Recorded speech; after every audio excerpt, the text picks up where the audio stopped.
We are back home to face Western Division opponents. Only this week it's the AL West. We start tonight with the first of two against the LA Angels. D-backs division leaders in a tight National League race. Every game's a big one right now on Fox Sports Arizona.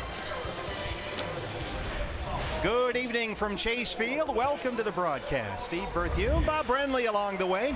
The Angels come in here all banged up. Mike Trout, Justin Upton both on the DL. No chance for Shohei Ohtani to DH in a National League park. So the Diamondbacks have a chance here to take advantage, Bob, right in the thick of a wild National League pennant race with only 37 games to go. I have to fess up to fans out there. We go all the way back to Salt River Fields in spring training. We said, boy, you want to stick around for September. It's going to be a lot of fun this year. Well, it's the truth now. We didn't know it at the time, but look at this race in the National League. Just an unbelievably tight race. You've got three division leaders at the top in yellow there. Take your pick. Any one of 9 teams could make the postseason in the National League. I'm not quite so sure what you do if everybody ends up in a tie at the end of the season, but we'll worry about that at the end of September. Well, it'll be a defensive showcase in this quick 2-game set with the Angels at shortstop. Nick Ahmed and Andrelton Simmons, 1 and 2 among defensive runs saved in terms of that position. I'll tell you, if you like defense and you like baseball, this is the series to watch. Nick Ahmed and Andrelton Simmons, 2 of the very best in the game going head-to-head. I hope there's 100 ground balls hit to short in this series. Now, Simmons has already got 3 Gold Gloves in his career. Nick Ahmed hopefully headed for his first, ranked #1 among all Major League shortstops in defensive run save. However you look at it, whatever metric you look at, these guys are 1 and 2, usually Nick #1. First of 2, D-backs and Angels is next on Fox Sports Arizona. D-backs baseball on Fox Sports Arizona.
free jumbo jacks, only at Jack in the Box.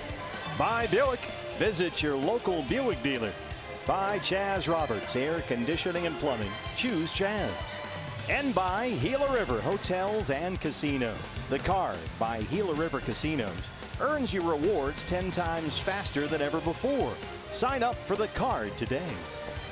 Well, here we are on August 21st, and your D-backs are leading the National League West by a half game over the Rockies, 2.5 up on the Dodgers. Corbin versus the Angels next.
The two-game return bout with the Angels after splitting a two-game set in LA in the middle of June. D-backs tonight beginning a stretch in which they'll play 29 of their remaining 37 games against teams with records of 500 or better, including this homestand, the first of two against the Angels. And LA's lineup is brought to you by your Valley Chevy dealers. Keep an eye on Cole Calhoun at the top playing right field. He's been red hot lately. David Fletcher will be at second base. Albert Pujols, a future Hall of Famer, at first base. Andrelton Simmons, we talked about in the open. He'll be at shortstop. Rene Rivera doing the catching. Taylor Ward at third base. Caleb Cowart out in left field. Eric Young Jr. in center field with Felix Pena, the right-hander, on the mound. Mike Scioscia's ball club is hurting right now. Both Mike Trout and Justin Upton on the disabled list. Upton went on the DL today. Your Ram truck starter for the D-backs is the lefty Patrick Corbin. 10-4, a 3.18 ERA. Patrick has won each of his last 3 starts. Yeah, coming off a win against the Rangers in Texas last time out. 7 innings, gave up 3 runs on 6 hits. Didn't walk a batter for his 3rd straight start. Hasn't given up a home run in 10 straight. E.D. Marshall Jewelers gives us a look around the diamond at the D-backs defense. David Peralta out in left field tonight. A.J. Pollock in center. Steven Souza Jr. over in right field. It'll be Eduardo Escobar and Nick Ahmed manning the left side of the infield. Ketel Marte, Paul Goldschmidt on the right side. Jeff Mathis behind the plate tonight for lefty Patrick Corbin. Manny Gonzalez is our plate umpire tonight, calling the balls and strikes. Laz Diaz at first base. The crew chief Jeff Nelson is our second base umpire. And Andy Fletcher is at third. It's ASU night here at the ballpark. Bob, I wonder what is your Valley Honda dealer's key to the game? Oh, they made it too easy for us tonight. Sent up a sign. Wait, I got one too. Your staff did an outstanding job. Very nice. Got a lot of Sun Devils here with us for this one. So the Angels come in on the final leg of a 9-game road trip. They swept 3 at San Diego, but just lost 3 of 4 in Texas over the weekend. And fittingly, it's a Sun Devil who leads it off, Cole Calhoun. 224 and 17 home runs. D-backs and the Angels on a Tuesday night in downtown Phoenix. Swing and a miss. D-backs have the shift on. StatCast AI powered by AWS. I mentioned Calhoun has been hot lately. His first 50 games this season, he only hit 145 with 3 extra base hits. In his last 53 games, however, a 295 average with 28 extra base hits, including 16 bombs. Yeah, it's been a night and day kind of a deal for Cole Calhoun. First half, second half. Born in Tempe out of Buckeye Union High School, played at ASU. Back into the Valley as a hot hitter right now, as Bob mentioned, 340 in his last dozen games, but down here 0-2.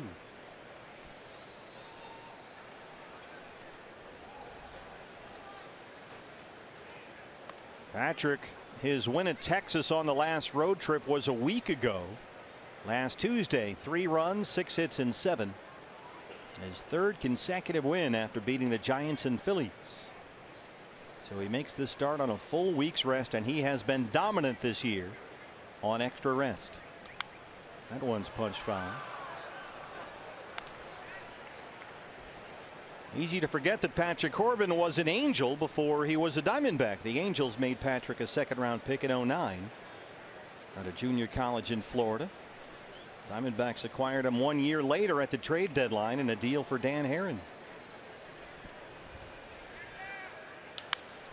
This is tapped to first for Goldie. Got a hustle over there. Calhoun can really run, but Corbin gets there first.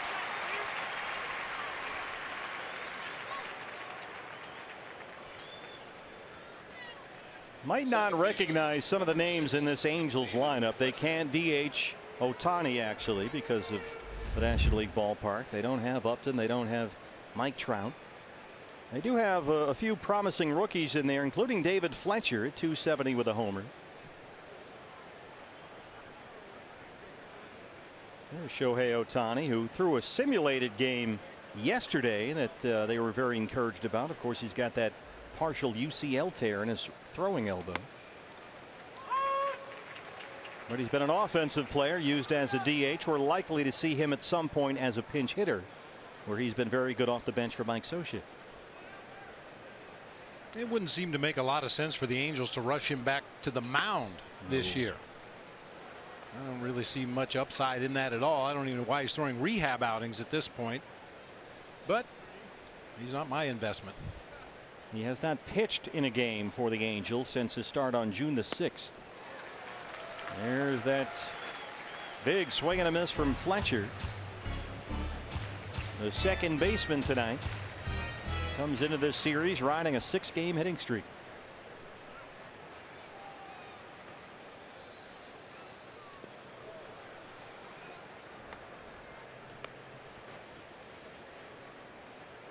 Angels have 15 players on the DL, including, of course, Mike Trout, who's missed the last 17 games with a bruised right wrist. Pujols is on deck. They lost Upton to a left index finger laceration today. He went on the DL. Line to Peralta and left, 2 outs.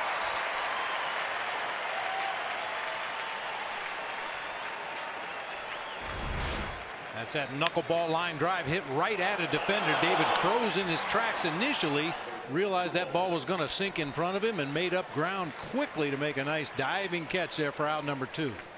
The future Hall of Famer Albert Pujols plays first base and bats third, hitting .254. He's got 19 home runs. D-backs put the overshift on. Calhoun and Pujols are the 2 players who see a lot of defensive shifts. There's a slow breaking ball that misses away.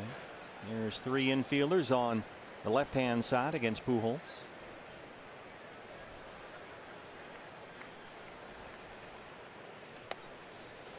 Now that's about as deep as we've seen Nick play on anybody this year, and that's based on the speed or lack thereof that Albert Pujols has at this stage of his career. Nick way out onto the outfield grass in left. Boy, Patrick, just a lot of soft breaking balls well outside of the strike zone, and now it's 3-0 with Andrelton Simmons on deck. Corbin taking no chances here with Pujols. A fastball down and away, swinging on 3-0. Pujols just homered Saturday in their win at Texas. 16 homers in the first half of the year, but he's homered only 3 times since the All-Star break. There's the slider, and it's full 3-2.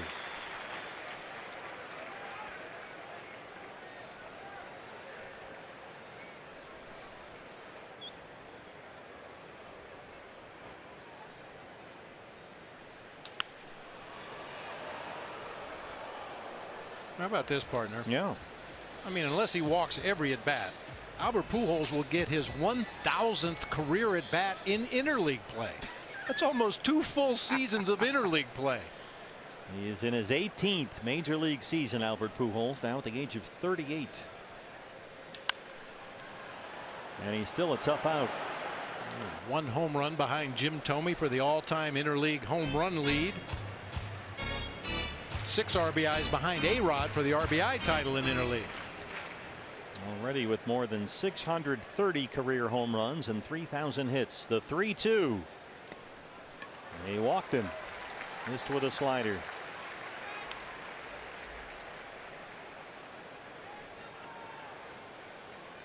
He might be the only guy in this lineup that you don't pitch to. There's no reason to pitch to Albert Pujols with some of the guys, all due respect, that are in the lineup tonight.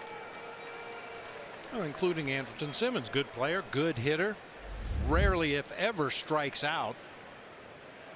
But he's probably going to slap a single somewhere. He's not going to hit it up in the Friday's Front Row Sports Grill like Albert might if you make a mistake. He's certainly not your prototypical cleanup man. Goes right after him with a fastball for a strike. Ned, you mentioned that he's only struck out 27 times all year. He will make contact. At one point this season, Simmons went 90 consecutive plate appearances without striking out. That's unheard of these days. Fastball is low. But I agree with you what you said in the open. Hopefully we see a whole bunch of ground balls in this series. We get a chance to look at Simmons and Ahmed at shortstop. Hopefully Nick on his way to his first Gold Glove. Simmons already has 3. No, he didn't, says Laz Diaz.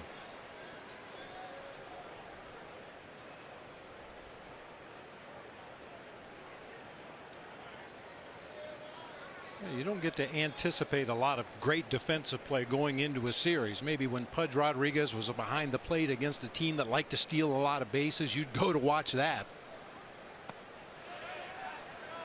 Not that time either. These 2 shortstops are going to put on a show whether they mean to or not. They're just that good. Well, Patrick threw a first pitch strike. He's fallen behind 3-1. The catcher Rene Rivera is on deck.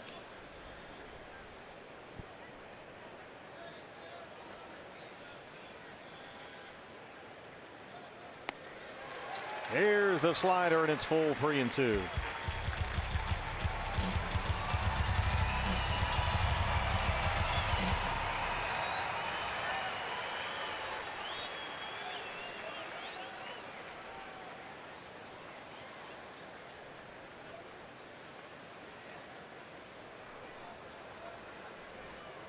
Goldie behind Pujols at first. There goes Albert. Simmons is just going to give it up, and they complete the out. Patrick strands the 2-out walk. Diamondbacks coming up.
As a starter in his first season with the Angels, he is winless in his last 7 starts. Yeah, Diamondbacks saw him back on June 19th. 4 innings in that ball game, gave up a couple of base hits. He was just coming out of the bullpen at that particular time. Has been stretched out a little bit. Basically a sinker slider pitcher. You'll see an occasional 4-seam fastball, occasional changeup. Valley Chevy Dealers has the Diamondbacks batting order. A.J. Pollock leading it off out in center field. Eduardo Escobar at third base. David Peralta will be out in left field. Paul Goldschmidt at first base. Steven Souza Jr. out in right field. Ketel Marte at second base. Nick Ahmed will be at shortstop. Jeff Mathis behind the plate, and Patrick Corbin on the mound. A.J. leading things off tonight. He has 2 hits in each of his last 2 games, including that big home run Sunday in San Diego. There's his strike. His 16th of the year. A.J. batting .286.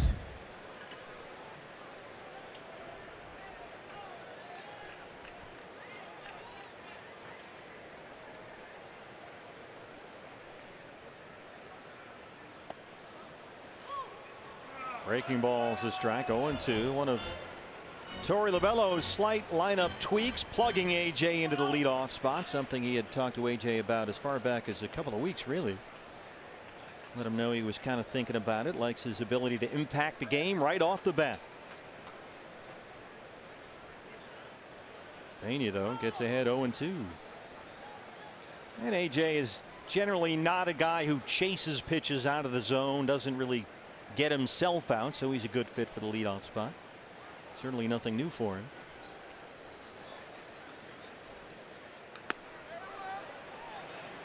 He went that time, and Pena gets the strikeout.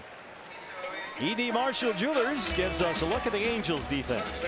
Caleb Coward will be out in left field. Eric Young Jr. out in center field. Cole Calhoun will be in right. Taylor Ward at third base tonight. Andrelton Simmons at short. David Fletcher will be at second base. Albert Pujols over at first with Rene Rivera behind the plate for right-hander Felix Pena. Eduardo Escobar batting .280 with 18 home runs.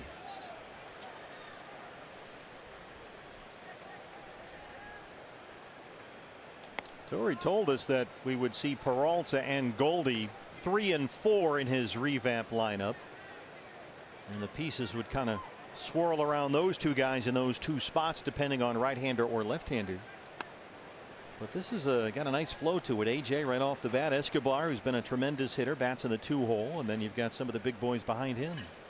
Pretty good speed at the top. Escobar not a base stealer, but a really good base runner, and we know A.J. can fly if he gets on. Fastball was in there, but Andy Gonzalez does not give him the high strike, and it's 3-0. Peralta on deck.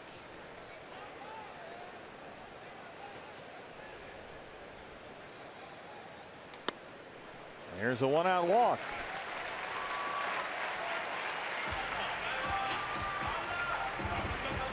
Well, that's the general idea. Get guys on base ahead of Peralta, Goldschmidt, Souza, Marte. Here's David. An even 300, 23 home runs, now top 10 in the National League in OPS.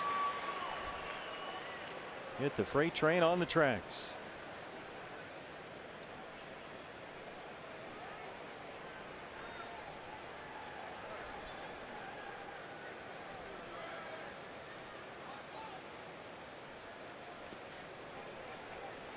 Slider in the dirt. Rivera keeps it in front. Peralta homered Sunday in the win at San Diego. He had 4 homers on the last road trip. Wow, up to 23 on the year. I wonder how many ball games this year have started with the 3 true outcomes in some order. Strikeout, a walk, and a homer. Take a homer right now. Yeah, I was going to say, I like where you're going there. I'll get my staff busy on it if David goes deep. Well, they're not doing anything.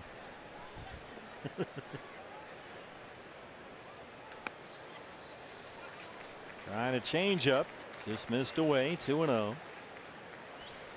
Pena so far 9 pitches, only 3 for strikes on ASU night here at Chase Field. We got a whole lot of Sun Devils with us.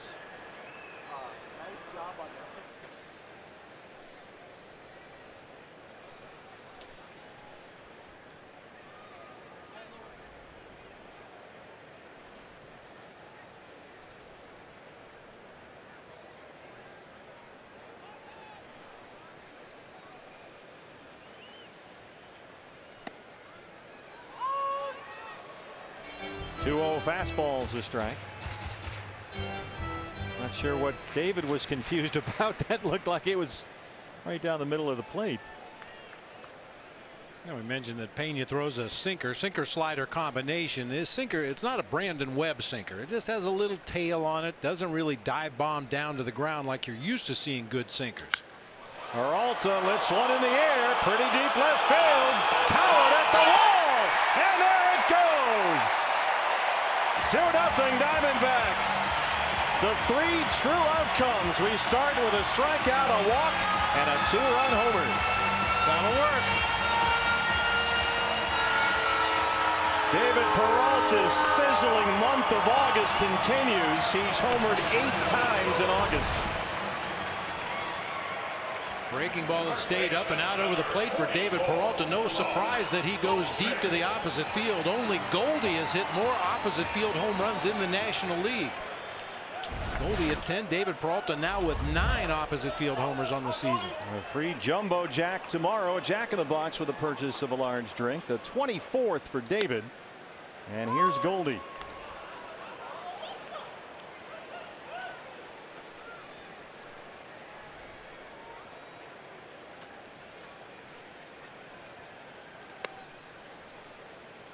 Paul Goldschmidt hitting .293. He's got 28 homers. He begins this series with a 12-game hitting streak. I can't even come up with adjectives to describe his road trip. Crazy. I mean, just crazy. Video game hitting. Nuts. With the cheat codes.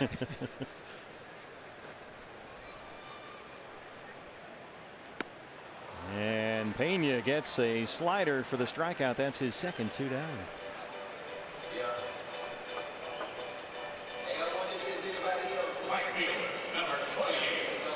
Steven Souza Jr. Souza 252 and 3 homers.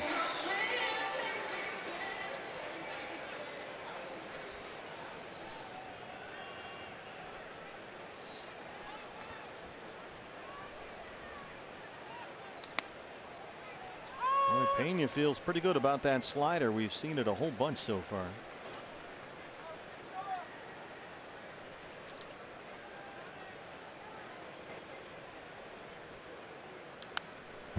Diamondbacks once again put up some runs in the first inning. D-backs lead the major leagues now 109 first inning runs. That is 1 more than they had all of last season.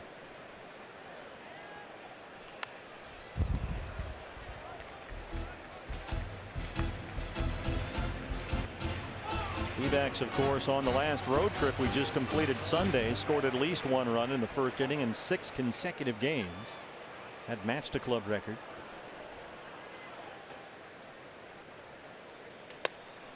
Fastball misses up and away, 1-2.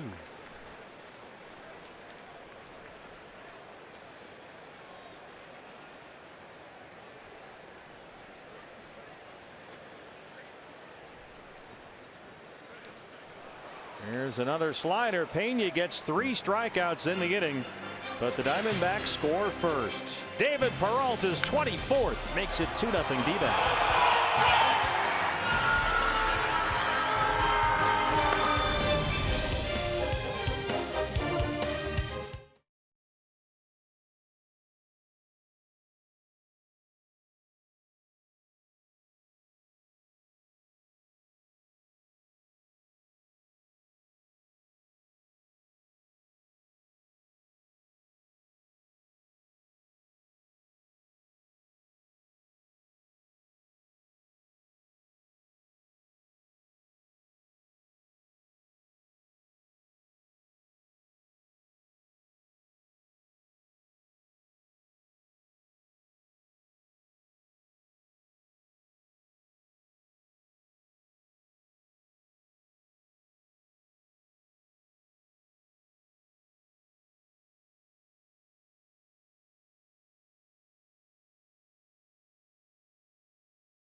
Corbin on the mound, facing the team that originally drafted him. The Angels selected the southpaw in the second round of the 2009 draft. That following year, he was acquired by Arizona, and now in his 6th season with the Diamondbacks, and it might be one of his finest years yet, from being named the opening day starter to a stop at the Midsummer Classic, and now he's won 3 straight starts. The coaching staff saying Patrick's ability to make adjustments along the way has been his key to success this season, and his teammates have taken note. Goldie telling me today that it's great to see all Patrick has overcome, the adversity he's dealt with and the injuries. He's out there, and he says when Patrick takes the mound, the whole team gets a little added confidence. It's been an amazing evolution of Patrick Corbin, Kate. He was a guy that at one point not too long ago lost his rotation spot and was working out of the bullpen for the final 2 months of the year. That seems like a million years ago. Here's the catcher, Rene Rivera. But now an all-star once again for the 2nd time in his career. There's that slow breaking ball, and it's 1-2. And we've talked in the past about Patrick's body language when things weren't going so good, and it's night and day now. He can't wait to get that ball, get back up on the rubber, and throw that next pitch. He knows he can execute his pitches now. Good slider down and biting at that back foot. Patrick gets his 2nd strikeout. You know, coming off those Tommy John surgeries, I think we expect guys just to hit the ground running and not miss a beat, be as good or better than they were before. But the reality is it takes a while to get your body back into major league pitching shape and to get the fine tuning you need on all your deliveries. I think we're seeing Patrick start to get very, very close to being all the way back. Slow breakers in there. Swing and a miss to the rookie Taylor Ward, the 3rd baseman. Only 6 games into his major league career. A 1st-round pick out of Fresno State 3 years ago. Ward hit his first big league homer Saturday at Texas.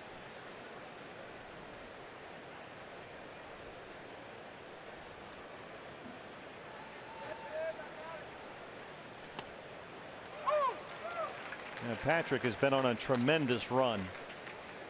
4-0 in his last 5 starts. The ERA over that span less than 3. And he has been almost unhittable over that time. And there's another swing and a miss on that slider. He struck out 3 straight Angels. No, this is not a replay. This is another strike 3. That hard slider starts up and out over the plate. Looks like it's going to be a strike, and then just dive bombs down toward that back foot. Caleb Cowart, the left fielder, hitting 143 on the year. Only 21 games with the Angels this season. He spent most of the year in the minors. Fastball misses away.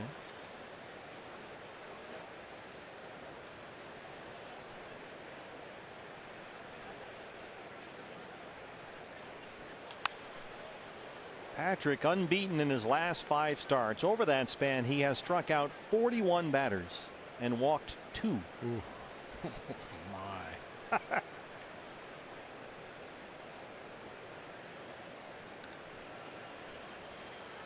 Add 3 more to the total so far tonight. He's up to 44. And the other thing in which he's excelled at to a really remarkable level is keeping the ball in the ballpark. He has gone 10 straight starts, 10 in a row, without giving up a home run.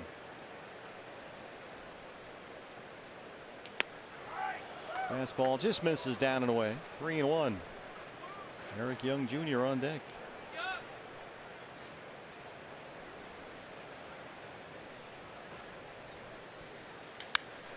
This is in the air, right center, and that's going to reach the wall.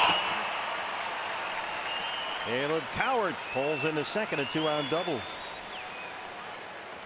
That's the first hit for Los Angeles. Just went down and golfed one to that gap in right center field. Thought that one might slice back far enough to give Steven Souza Jr. an opportunity to make the play, but Cowart squared it up pretty good. Held the line true to that gap in right center for a 2-out double. Well, everybody's got a cheat sheet these days. Okay, where am I supposed to be for EY Jr.? Over here, I guess. All right.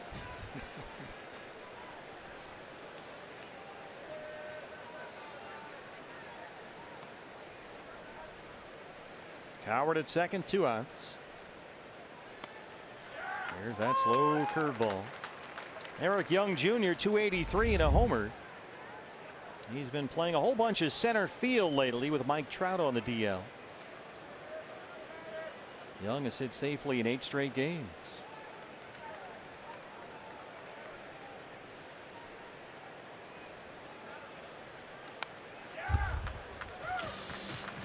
Boy, we've seen that slow curveball slash slider a whole bunch so far the first time through the order. That's the pitch he grips just like a slider, just sort of takes something off it, and it looks like a big curveball. There's a look from Mosscam. Good to be back home so we can utilize absolutely Mosscam. Just not quite the same on the road.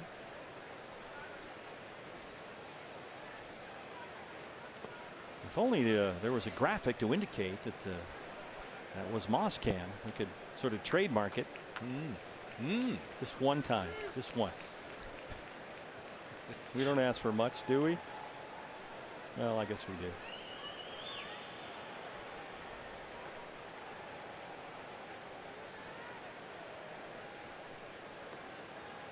One and two on EY Jr.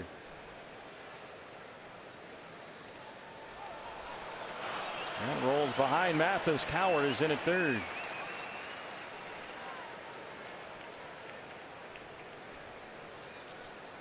We might want to save this video because I can't recall the last time a slider got underneath Jeff Mathis. It'll be a wild pitch because the ball bounced in the dirt, but it doesn't matter to Jeff. He feels like nothing should ever get behind him, and that one just snuck through. I can't remember the last time he didn't block that. It's not like he did anything fundamentally unsound either. Doesn't matter. There's the wipeout slider. 4 strikeouts for Corbin. He holds a 2-0 lead.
Session today. With who? Who's this for? It's for myself. For your own yeah, audio? no, it's for my own audio. Your dad records I like to. them, It's and Chronicles. the It's the Chronicles of TJ McFarland. You guys watch it. Yes. Mom, look what I do during the season. Look at all my friends that aren't going to be standing by me during BP because I'm mic'd up. We talk about these things, Mom. Please.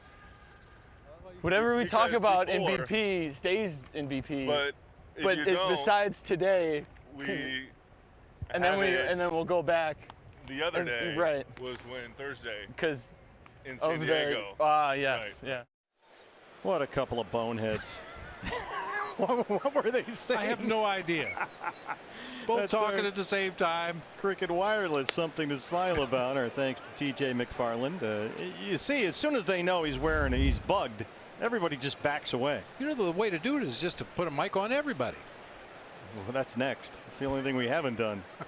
Ketel Marte leads off the bottom of the second against Felix Pena. Hey, I'm mic'd up. Yeah, me too. Me too. Then everybody would just shut up all day. Yeah, you would have no conversations at all. Or we could just bug the bullpen. Look out off of Pena and into center by a diving Simmons. Ketel Marte aboard to start the second. Let's check on the Angels starter. It hit him too hard. It got through the middle so quickly. Kind of a glancing blow off the back of his leg right there, just out of the reach of Simmons at shortstop. This is 106 miles an hour off the bat when it hits. Fortunately for Pena, it was a glancing blow.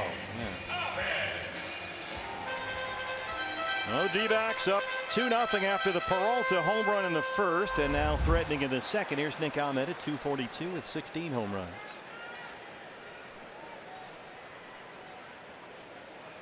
They were thinking about coming out to check on Pena, but he waved them off. Here's Mike Scioscia on the top step. Charles Nagy, former D-back pitching coach. They're saying this might be it for Scioscia. Yeah, conflicting stories coming out of Anaheim. He called him poppycock. Poppycock. Yeah. I like it. But he's got a 10-year contract that's up after this year. So stay tuned. Ahmed hits a fly ball to Caleb Coward in left.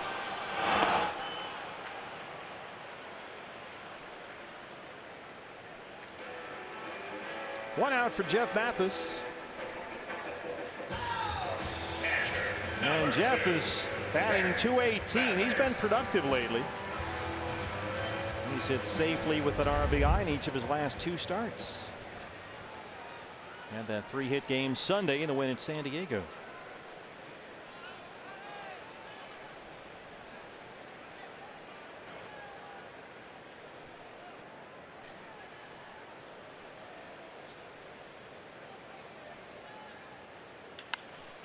On the ground to second, Fletcher, Simmons for 1, and they turn the double play. We'll head to the third at Chase Field. D-backs lead the Angels 2-0.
Guys, they don't want me around.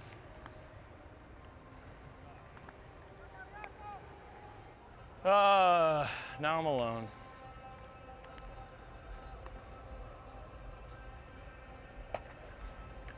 I swear, I'm not normally by myself during BP. All right, I'm sick of being by myself. This is bad.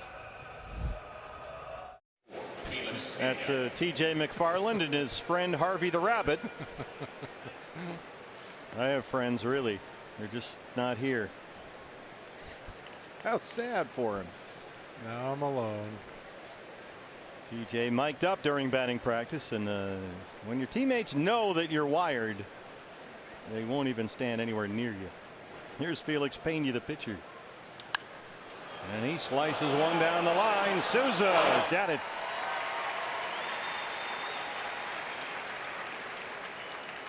Hey, BB, we have to give a big get well soon to our friend Wayne Askew. We got a letter. We got a whole bunch of letters, by the way, coming back from the road trip. But we got a letter from Denise Cook in Surprise. Said that my brother-in-law Wayne recently went through a procedure at Phoenix. He's still at St. Joe's, getting better every day. Loyal Diamondbacks fan. So Wayne Askew, get well soon, Wayne. All right, Wayne. And thanks to Denise Cook from Surprise for her letter. Cole Calhoun out of Buckeye. One out in the third. This is blasted to deep right center field. And it's off the wall just below the 413 mark. Cole Calhoun, hitting .340 in his last dozen games, has a one-out double. He's been doing a really nice job in that leadoff spot as well. 32 at bats in the leadoff spot this season. That's his 13th base hit, his third double. He's hit 2 home runs as a leadoff hitter for Mike Scioscia this year. Bangs that one off the wall out there in front of the Ram Trucks pool. David Fletcher, the number 2 hitter, steps up now. He lined out to left field his first time.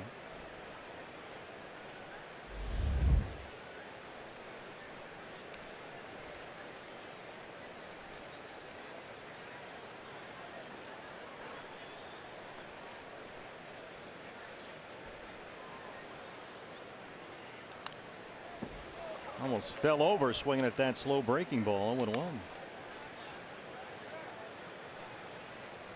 Fletcher called up to the big leagues for the first time in his career in the middle of June. And he has managed to stick around, hitting over .280 since the All-Star break.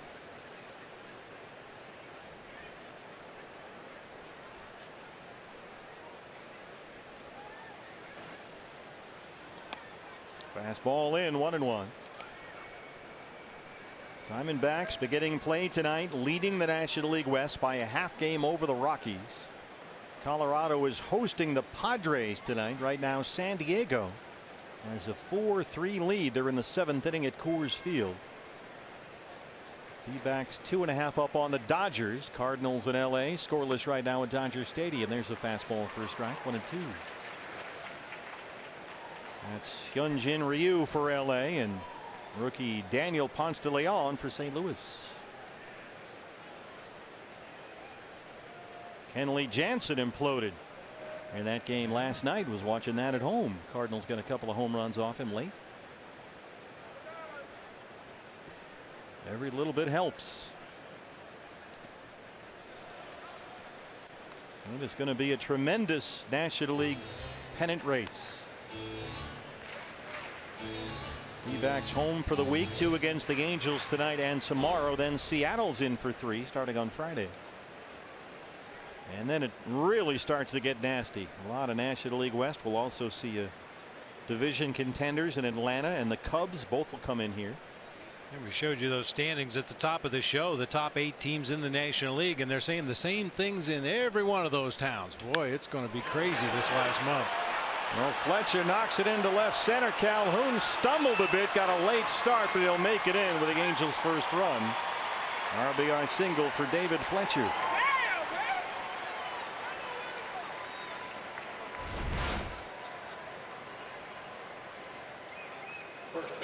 Quick contact swing that time from Fletcher. Drives that ball past Nick Ahmed. You saw Calhoun there stumble briefly. He wasn't sure if Nick could get to that ball or not. He was going to get doubled off anyway if Nick got to that line drive. So you might as well just keep on going. So back-to-back one-out hits bring in the first LA run. Here's Pujols, who walked his first time up.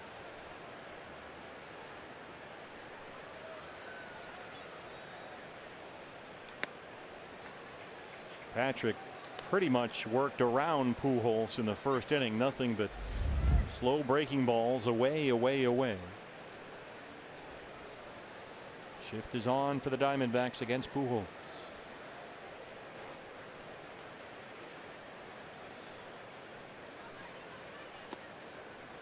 Still staying out there. Well, that's how you pitch the active leader in home runs, RBIs, runs, extra base hits, doubles, and game-winning RBIs. You pitch him carefully. 10 times an All-Star, 3 National League MVP awards. He's also been the MVP runner-up 4 other times. You name it, he's won it. Fastball below the knees, it's 3-0. Pujols has won a batting title. He's got a couple of World Series rings. 7 times he's hit at least 40 home runs in a season. A cleanup and Simmons on deck.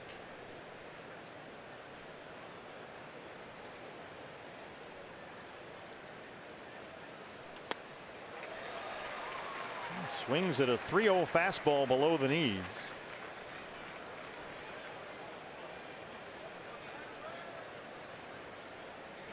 I guess you could say Pujols got it all started right here at then Bank One ballpark. Got his first home run, his first RBI back on April 6, 2001 against Armando Reynoso.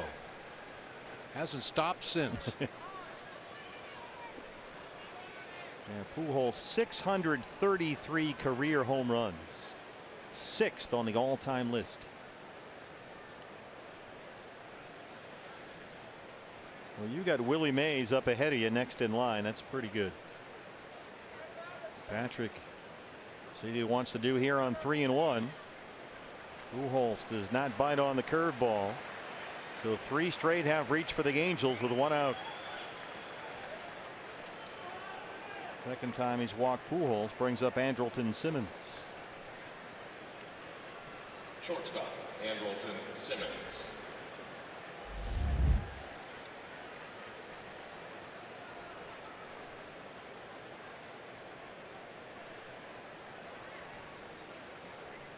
Fletcher is at second. Pujols at first. 1 out.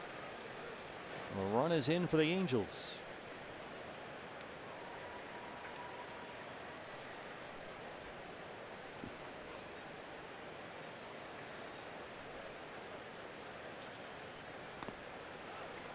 Jeff Mathis able to knock it down. That was a big play right there. I think that might have actually ricocheted off the shin guard of Manny Gonzalez that time. He really pulled that slider down low and into Simmons. Sir Jeff got a piece of that one. That's what the umpire's there for, to use him to help block balls in the dirt. Among other things.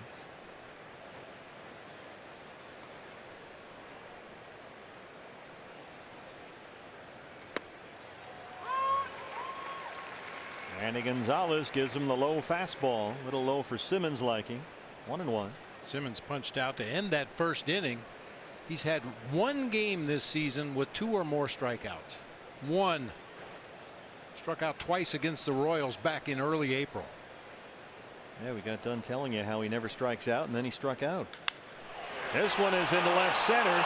It'll tie the ball game. Here comes Fletcher, and it's 2-2. The Angels with 1 out go double, single, walk, single.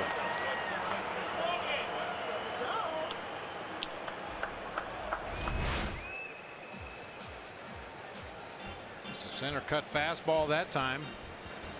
Simmons with a very controlled swing, much like Fletcher, who singled a couple of batters ahead of him. And it's going to take an extra base hit or an extremely well placed base hit to score Pujols from second base.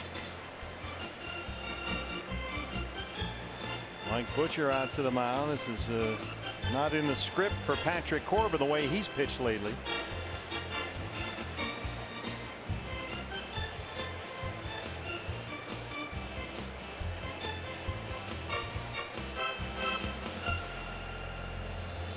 Corbin certainly putting together an all-star resume this year, but in trouble in the third. Still only 1 out, and the batter is Rene Rivera.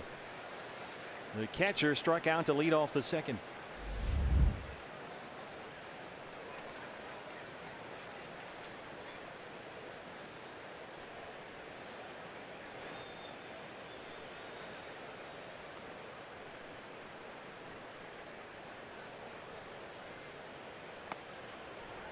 Steele strike 1 with that slow slider. Angels catching situation a little thin these days. They moved Martin Maldonado at the deadline to Houston for a minor leaguer and some bonus slot money. So they've got Rene Rivera and Francisco Arcia as their two catchers right now. 0-2. Rivera's always been a real solid backup catcher. Pitchers like to throw to him. Good receiver. Throws pretty well. 35 years old now, Rene Rivera. He's been around for parts of 10 seasons. He's played for just about everybody.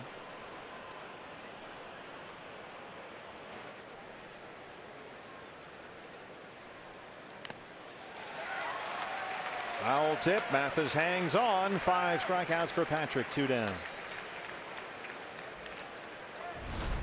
Starts him off with a big slow curveball. That's been a money pitch for Patrick recently. Then the hard slider down and in, followed by another hard slider down and in. Good morning, good afternoon, good night. Our Nationwide Vision Center's eye on the game. 2 on and 2 out for Taylor Ward, the rookie third baseman who struck out in the second. Playing in just his 7th major league game. In the air to center for AJ. Patrick strands 2, but the Angels get 2. Bottom 3rd coming up.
Austin Hedges of the Padres off Tyler Anderson in Colorado. And Hedges breaks up a 3-3 tie. The Padres lead the Rockies 4-3. They're in the 7th inning. Colorado only a half game behind the Diamondbacks for the NL West lead. Rockies ahead of the Dodgers, who are in 3rd. As Patrick Corbin leads off the bottom of the 3rd. Dodgers hosting Cardinals tonight. No score in the 2nd inning in LA. You know, I didn't like him so much in San Diego last weekend, but he's my new favorite player. Well, at least until another Padre hits a homer.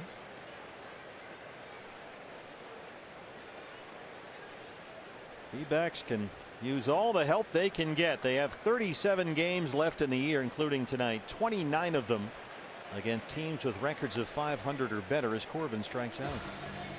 Anytime the D-backs score 5 runs or more, Taco Bell is giving away 3 free crunchy beef tacos with the purchase of a large drink between 4 and 6 the following day at participating locations.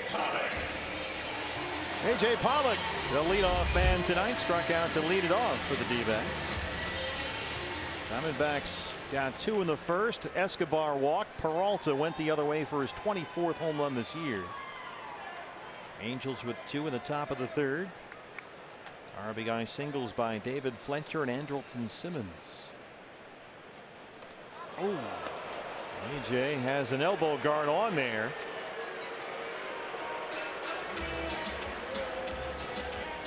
Don't forget that's the left hand side. That's the left thumb that he broke earlier this year as well.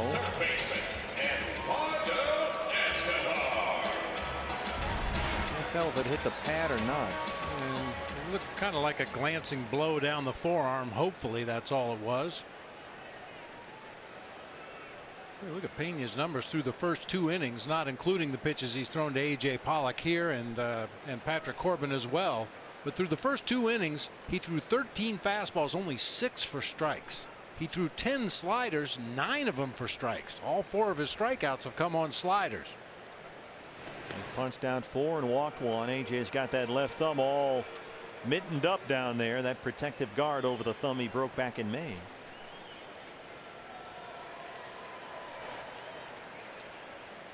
Escobar walked and scored on the Peralta home run.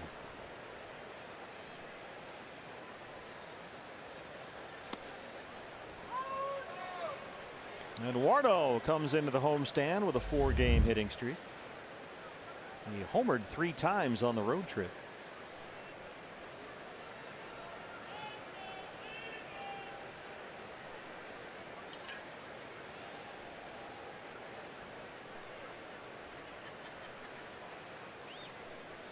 AJ holds it first. Escobar sends it to right center.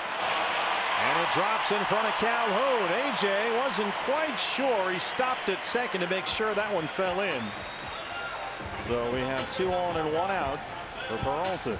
David Peralta homered back in that first inning after Eduardo Escobar had walked. Pena misses with a slider down low, misses with a changeup away. That's the one that was kind of puzzling. David took a fastball right down the middle on the 2-0 pitch, but then hits a slider out of the ballpark right into the bullpen down the left field line for number 24 on the season. It's our Nationwide Vision Center's eye on the game. Peralta now hitting over .390 in August with 8 home runs. Got a first pitch fastball, swing and a miss.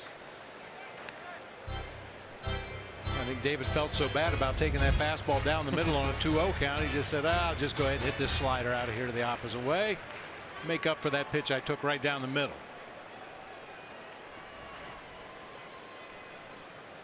If it was only that easy.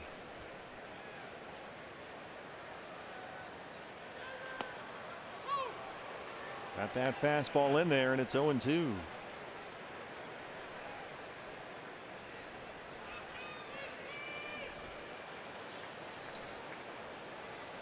So Pena throwing a rare fastball for a strike so far in this one.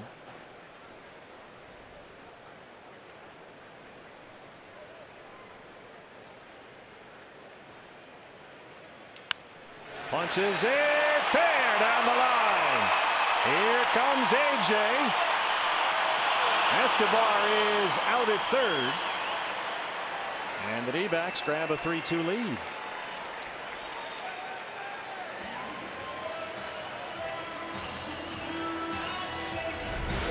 Good piece of defensive hitting that time by David Peralta. That tailing fastball up and out over the plate. Got jammed a little bit, but muscles it down that left field line. A little bit of an aggressive go there by Eduardo Escobar. Occasionally you want to draw the throw. If you have a slow runner in front of you, you want to make sure he scores on that play. But A.J. Pollock was going to score easily that time. A chance for Goldie.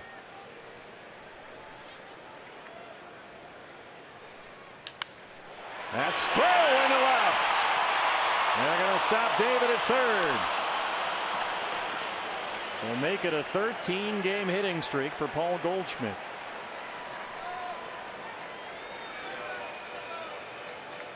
A hit batter and 3 consecutive singles brings up Steven Souza Jr., who struck out to end the third.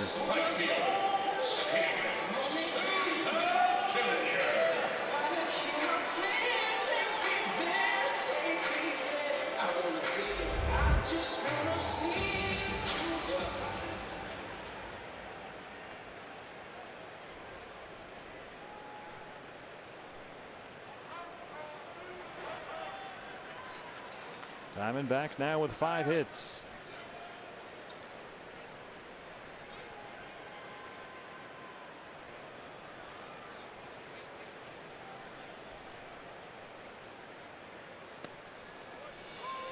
Got that slider through the front door. 0-1.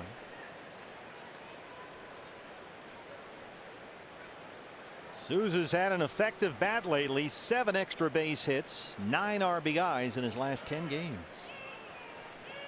They're on the corners with 2 outs.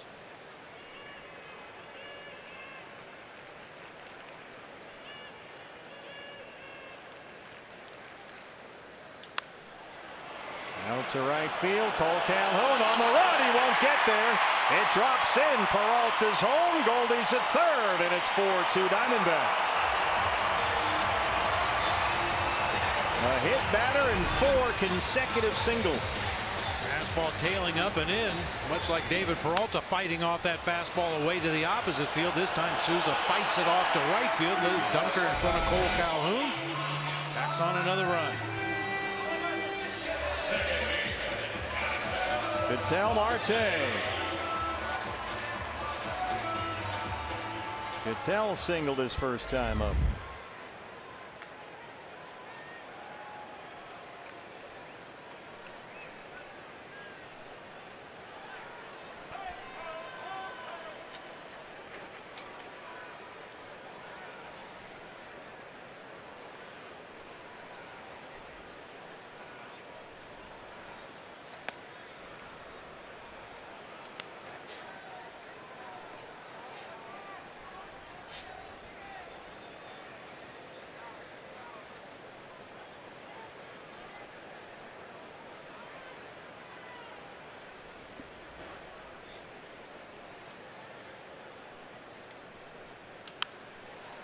Fouled away, 1-1. Ketel Marte, very real home run power, but he's hitting the ball on the ground far more often this season than ever before. If he could get a little more lift in his swing, improve that launch angle just a bit, fewer balls on the ground, he could put up David Peralta like power numbers. He's got a very similar approach from that left-hand side.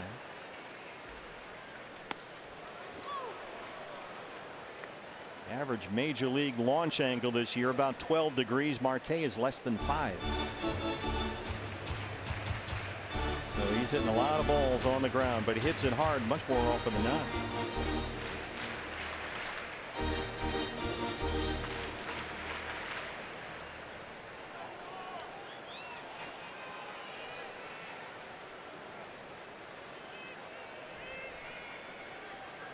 There goes Souza. That one bounces in front of Rivera. Now a single can bring home 2 more.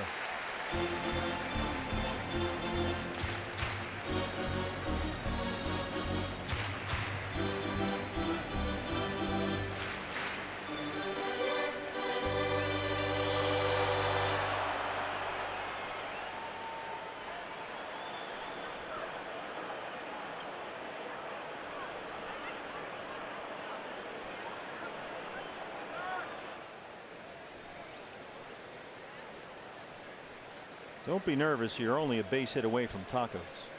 Don't think I don't know that. Well, I figured.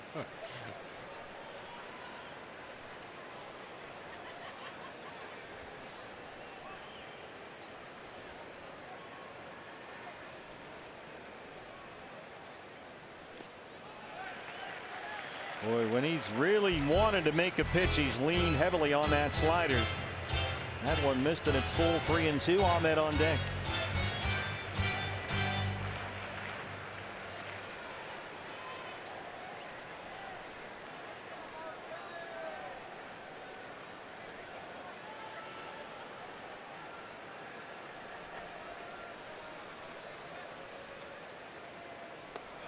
The bases are loaded.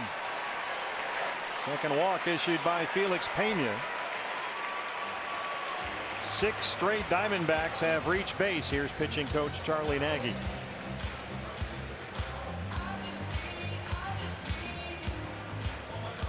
He struck out Corbin to lead off the inning. The only other out he's got is when Escobar was thrown out at third on a base hit to left.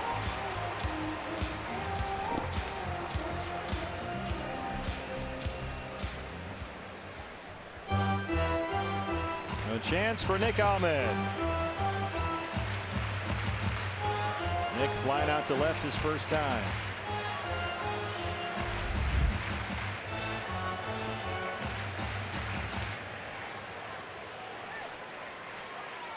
Goldie's at third, Souza's at second, Marte's at first. Bases full, 2 outs, 2 runs already in.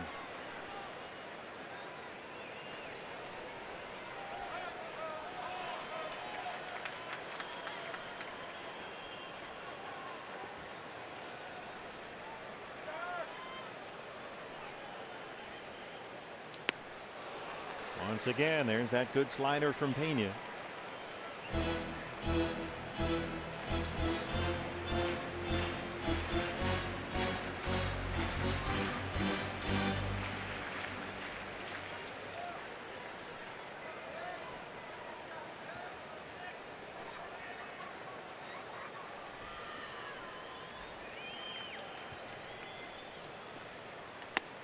Fastball's a strike. 0-2.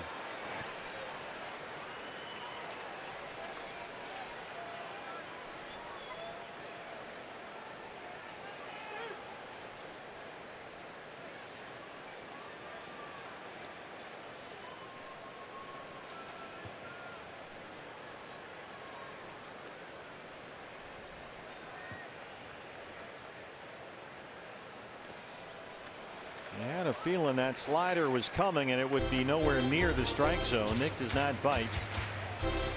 1 ball and 2 strikes. Yeah, I think back to that game in San Diego against Joey Lucchesi, who throws that funky breaking ball hybrid changeup curveball thing. But in the first inning, he came out throwing nothing but fastballs. And Goldie, paying attention, went to the plate, sat on a fastball, and hit it out of the park.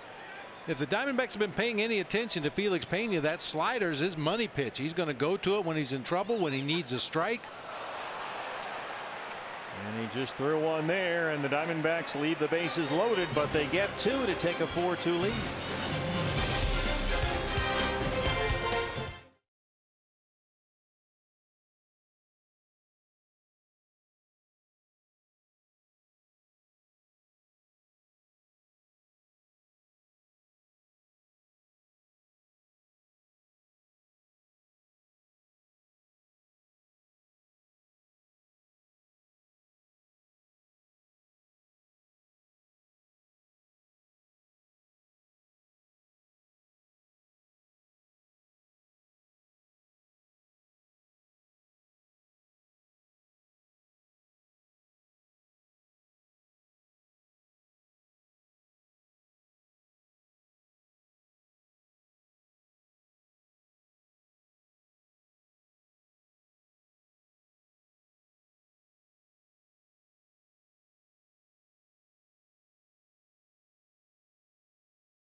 From home, you can win half the pot, help the kids in our community. Get your tickets online during every D-backs home game on Fox Sports Arizona at dbacks.com/5050 raffle. And the winning number gets revealed on the post-game show. Jackpot just went over $12,000, and it's only the top of the 4th. Left fielder Caleb Coward leads it off for the Angels. He doubled his first time up against Patrick Corbin.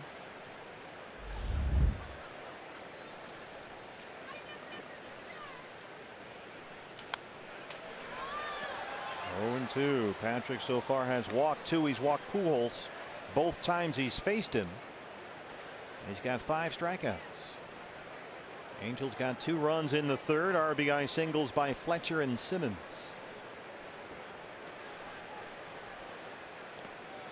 Swing and a miss. Another slider, another strikeout. That's 6 for Corbin. Receive 15% off at the Chase Field Team Shop when you use the card by Gila River Casinos. Eric Young Jr. now. So we came back from the road trip. We were gone a long time. Cincinnati, Texas, and San Diego. BB, our mailbox is overflowing. And so many folks wrote us some letters while we were gone. And everybody just dropped us a line to say hi. You can write us a letter, Bob and Steve at Chase Field, 401 East Jefferson, 85004. Nick Ahmed backhands it. Long throw. Got him. Oh, my goodness. Give him a gold glove right now.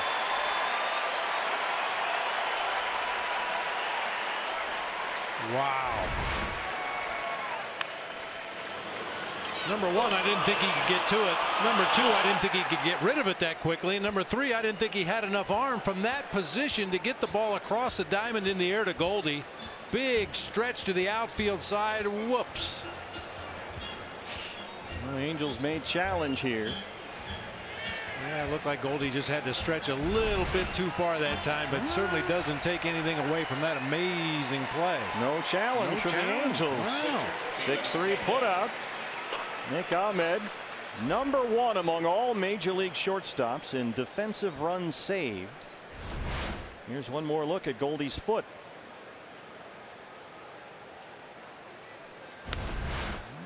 Maybe they didn't feel strong enough about the evidence to make a challenge. Here's the pitcher, Pena. Good. A play like that should get rewarded. Wow. He's amazing. He really is.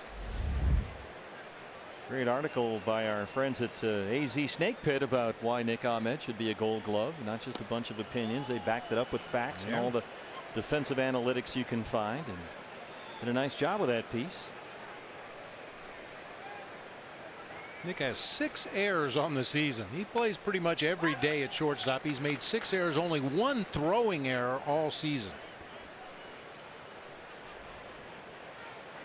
Cole Calhoun, the leadoff man on deck. 3-1 on the pitcher, Pena. Look out. That bat is in the Diamondback dugout.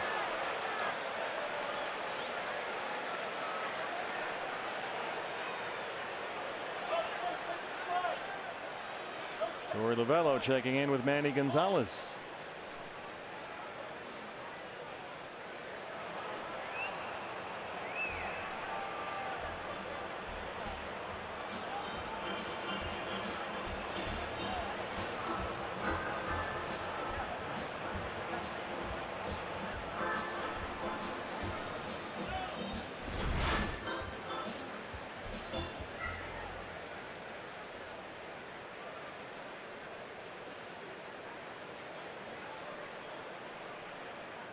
Exactly what Torrey's point was talking to Manny Gonzalez behind the plate. It's a moot point now.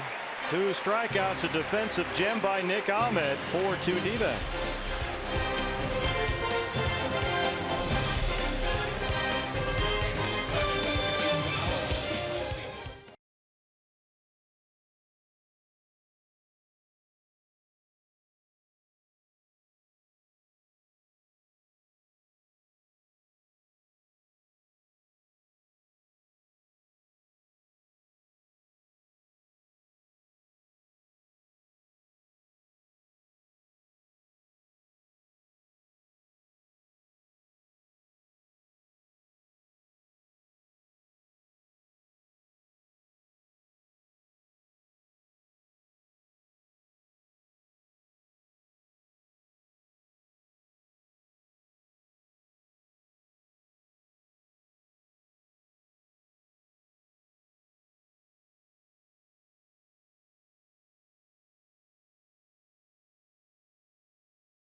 He's my personal cameraman. Yeah. You're making a documentary. Documentary about the D-backs.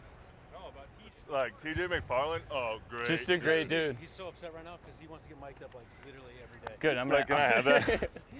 You say that again? You say that? Can I have this mic? Hey, thanks guys for the help. Appreciate it. Love the stories. A little ball talk. I love it. Thanks guys. That's TJ McFarland and his personal cameraman Curtis around batting practice. A man, TJ, with no friends apparently. But a tremendous pitcher for the Diamondbacks this year. Nobody will get near the man with the microphone. Our thanks to TJ for that. Our guinea pig today, Jeff Mathis, leads off the bottom of the fourth against Felix Pena.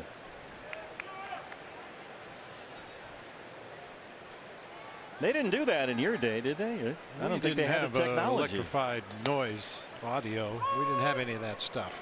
It was cave drawings. You just played in black and white. I'm not sure that was even legal back then. I mean, I don't think too many franchises would have been willing to let their players get mic'd during batting practice. It could get a little raw from time to time. Well, we don't use everything we get either. Some stuff stays on the cutting room floor. But it's always in good fun. 1-2 on Mathis, who hit into a double play to win the second his first time up. Yeah, some of those outfield conversations can be highly entertaining. You remember Ron Davis, closer for the Yankees, yeah. Twins, and came to the Giants later on in his career. Ron Davis was in the bullpen with the Giants when I was coaching. We're sitting down there and we're talking about, what are you going to do after the day game? Well, I'm going to go home. I think I'm going to barbecue. And then this is how it goes off the tracks. Well, what kind of barbecue grill do you have? Is it just one of those little hibachis, or do you have a Weber grill? What do you have? Mathis goes down looking at strike three. And the guys, went down the bullpen. Well, I got one of those big red Weber kettles. I cook this, I cook that. I use this to smoke my meat and this and that and the other thing. And Ron, what kind of barbecue grill do you have? Mine cost $50,000. Huh? It was on wheels. It was like a barbecue cart, like a professional barbecue guy would have. You mean like Mike Farron? A little bit like Mike Farron, maybe not quite as nice as Mike's, but yeah, he had a professional mobile barbecue unit that RD used to use to grill up ribs and all kinds of good stuff. So you had some of the grill? Yeah. Okay. I was going to say, I hope it was worth the money. Well, I think he probably ended up making money off of that barbecue grill. But that's kind of story that just kind of, you don't know where they're going to end up. Well, I've seen Mike Farron in action, and he can grill some meat. A moral compass, Mike Farron, host of the popular Snake Talk radio program. Patrick can't check his swing, 2-2. And nothing better than bragging about how good you were in high school at, take your pick, football, basketball, golf, whatever your sport happens to be. And man, when I was in high school, they couldn't even guard me. Well, now it's all documented. It's all on tape, so you have to make sure you tell the truth. Not nearly as much fun as telling the story. Never let the truth stand in the way of a good story. That used to be everybody's motto in the outfield. Got the high strike call, and Pena's got 7 strikeouts. He's punched out 3 straight.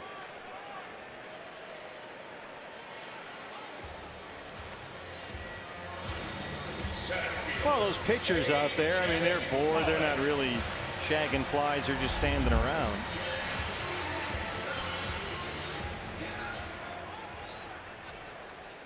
AJ has struck out. He's been hit by a pitch and scored a run.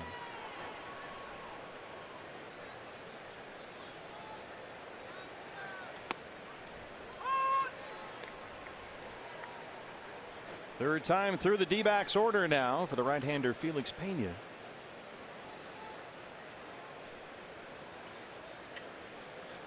Winless in his last 7 starts. Pena's actually pitched pretty well this month. 2 runs in 5 1/3, a loss at Cleveland when they were shut out. 5 2/3 against Oakland, only gave up 3 runs. His last start was Wednesday. 6 innings of 2-hit ball at San Diego, but he walked a season high 4 in that one. Tonight 60 pitches, 39 strikes. He's walked 2 and punched out 7. That's foul behind Tony Perez-Chica at third.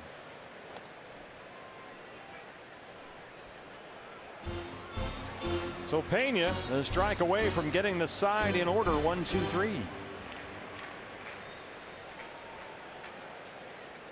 His record isn't a whole lot to look at, but he's given up 2 earned runs or fewer in 7 of his 10 starts. Well, you can see how he could be a handful if he's commanding that slider the way he has been tonight. That's a really good out pitch. Fastball just a smidge too high for Manny Gonzalez. 2-2. Escobar on deck.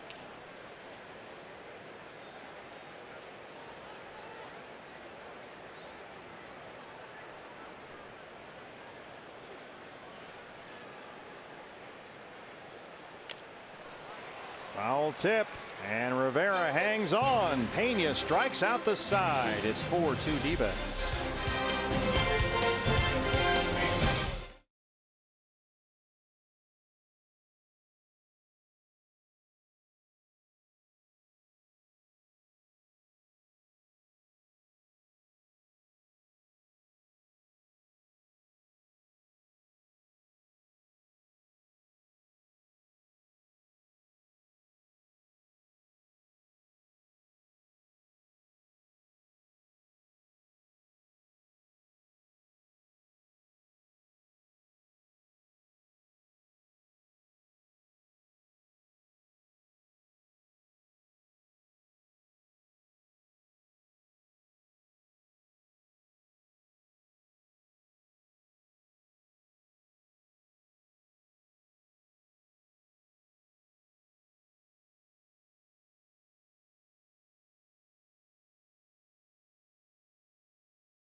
ASU night here at Chase Field. D-backs lead the Angels 4-2. Got a whole bunch of Sun Devils with us. Spend Labor Day inside air-conditioned Chase Field. Family and friends coming up Monday, September 3rd. Lower level tickets only $19. The D-backs and the Padres. First pitch at 5:10 on Labor Day. Get your tickets at dbacks.com/labor. And of course, visit our season ticket headquarters right here in the ballpark behind first base. That is a tremendous spot to walk over there and just ask questions, look at some seating charts, whatever you want. A number of different ticket plans. You can get a weekend plan, a full, a half season. Pick your different series, pick your seats. They'll set it all up for you down there at our season ticket headquarters. Cole Calhoun, the Sun Devil, leads off the 5th against Patrick Corbin. Yeah, we see it every day. A representative from the Diamondbacks walking some potential season ticket holders around to the ballpark, sitting in different areas. How do you like this? How do you like this? Do you like the third base side, first base side? You want to be down close to the field? You want to be behind the screen? Every day we see it. It's like going to buy a new car. You get to drive the car. Here you get to sit in your seat. And it's during batting practice, so that's an added bonus. You get to check out the seats and watch a little BP.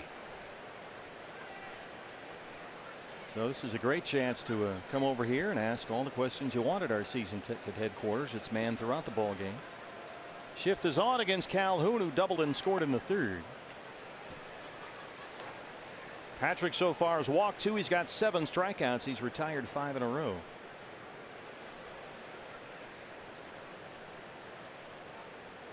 There's the overshift on the first base side against Cole Calhoun. And he hits right into it. Escobar, the third baseman, spins and throws him out. 5-3 on the putout, 1 down in the 5th.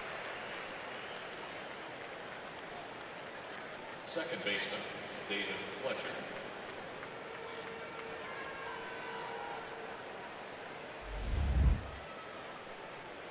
David Fletcher had an RBI single and scored in the 2-run LA 3rd.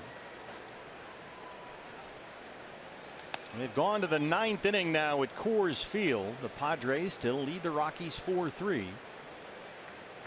Dodgers have the early lead in Los Angeles against the Cardinals. It's 1-0. Hyunjin Ryu on the mound for LA.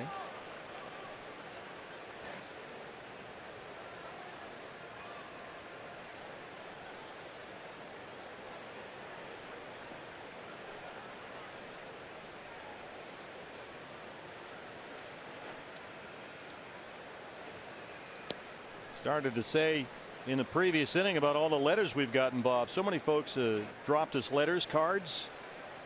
Sandy Wiltz from Mesa wrote us a lovely letter. Thanks, Sandy. Debbie LaRose from Yuma. That's fouled away. Thank you, Debbie.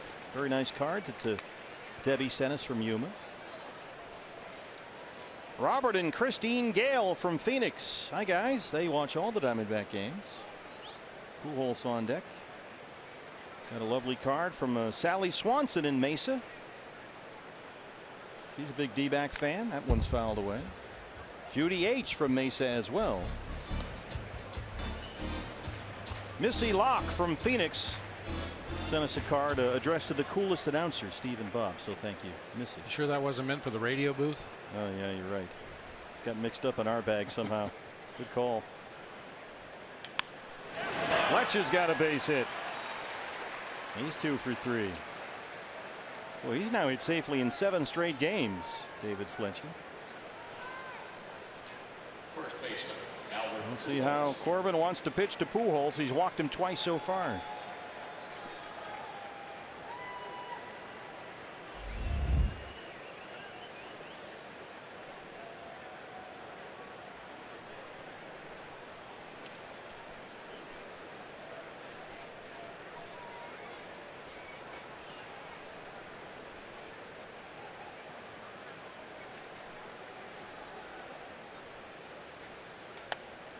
Tell you how good we're doing. We even got a letter from a math teacher. Uh-oh. Yeah. Usually those are, well, Yeah. That's trouble. This one was from Ashley Thorpe. Ms. Thorpe is a math teacher at Rhodes Junior High School in Mesa. So anybody who has Ms. Thorpe for math, say hi. Tell her thanks for the letter. 8th grade math. That's a tough gig. Oh, yeah. That's like a transition year mathematically. Well, you were once in that role.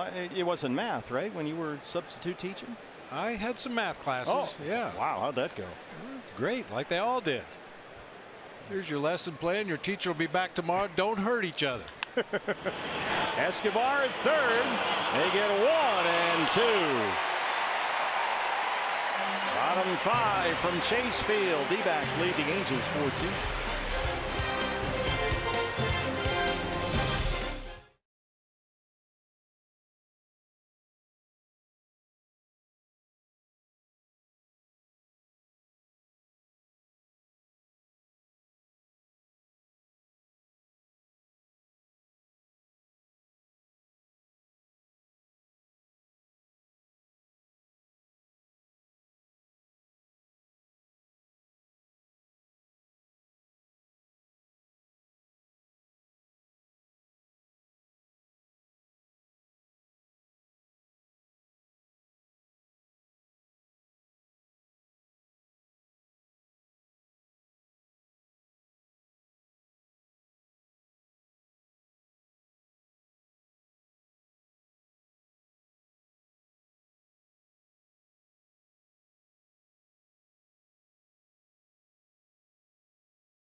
some great streaks lately. Goldie's reached in 26 straight games. Reached base safely in 10 consecutive plate appearances. There's also bad records. Mark Reynolds on this day tied a major league record by striking out in 9 consecutive plate appearances. Ouch. Yeah, that hurts. That was a member of the D-backs as well. It was against, let's see, who was that against? The David Bush must have been against the Brewers. Dave Bush, yeah, he was a Brewers starter. Yeah.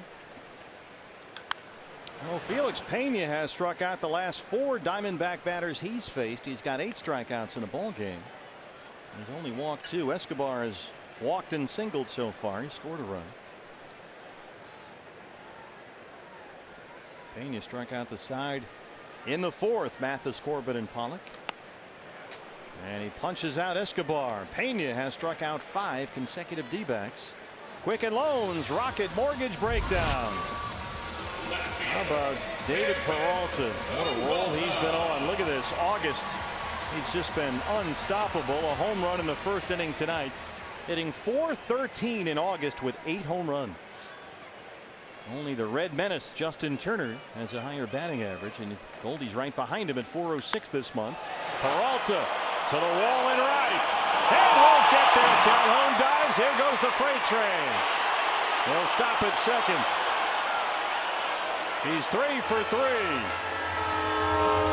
And a triple shy of the cycle. Right down there where David likes him. Might have caught it out toward the end of the bat just a little bit. That's the only thing that kept that ball in the ballpark. Rips it down into that right field corner past a diving Cole Calhoun for a 1-out double. Well, Pena had struck out 5 in a row. Now 9 strikeouts in the ball game. That's a new career high for him. But Peralta doubles with 1 out. Here's Goldie, who's 1 for 2.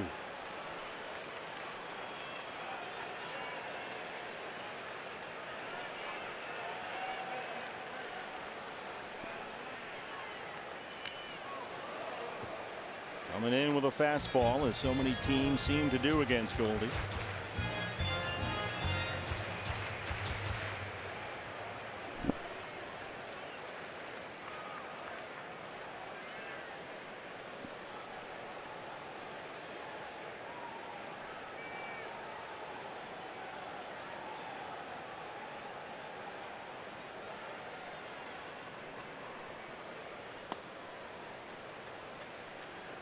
One and one. Paul Goldschmidt now with a 13-game hitting streak. He's hitting over .430 during that streak with 4 homers.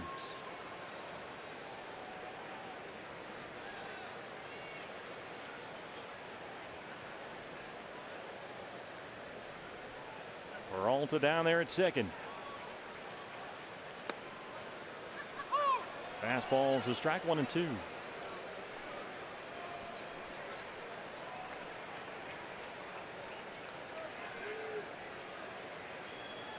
Souza would be next. Felix Pena, 70 pitches, 47 strikes.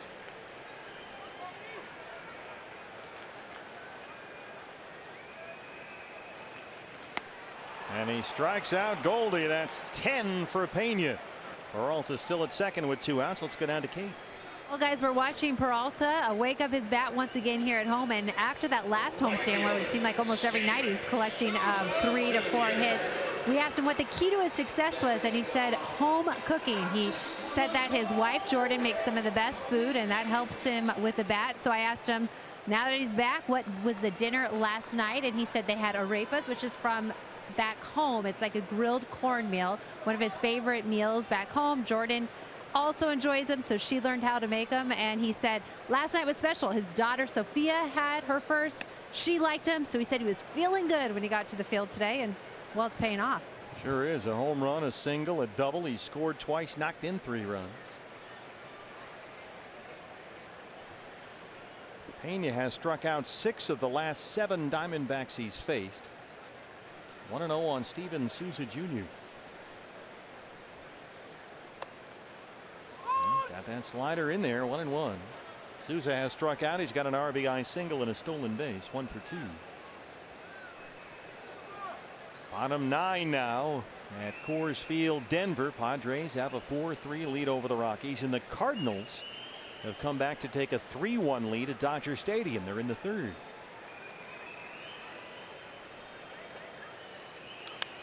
Love to see those two scores hold up. Rivera near the screen. Out of play.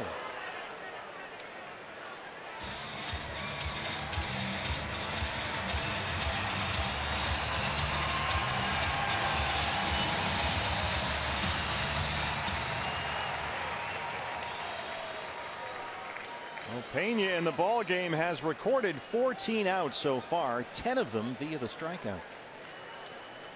He's also given up 4 runs on 7 hits. It's kind of a weird night. At one point in the third, D-backs had 6 straight runners reach base. That's fouled away. Well, he's made enough mistakes with that fastball. The Diamondbacks have been able to get to him when he leaves that pitch over the heart of the plate, but the slider has been devastating once they get to a 2-strike count. Pena was originally signed out of the Dominican Republic, San Pedro de Macorís, by the Cubs. Pitched parts of the last 2 years with the Cubs, all out of the bullpen. Got traded to the Angels last October. This one is popped up to shortstop for Simmons.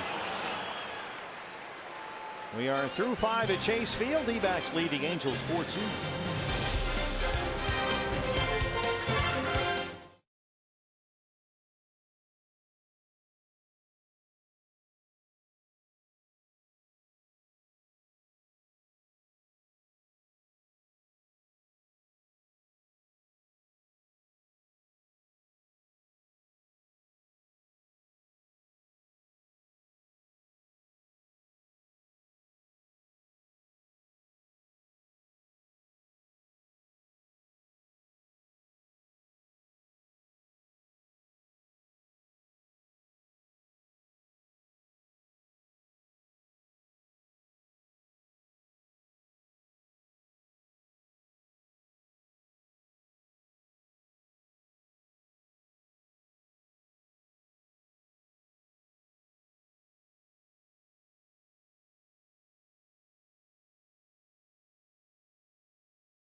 Don't forget, fans, our final bobblehead giveaway is coming up Saturday, September 8th. First 20,000 fans, D-backs and Braves, get this awesome Ketel Marte Luchador bobblehead courtesy of Pepsi. You've got to add this one to the collection. Visit dbacks.com for tickets. That is really cool. I hope on that night he has teal high tops. That would really, you know, wrap it all up with a bow. If he wants to play with a cape and cowl, I'm fine with that as well, but we'll settle for the shoes. Here's Andrelton Simmons, who has struck out. He's got an RBI single.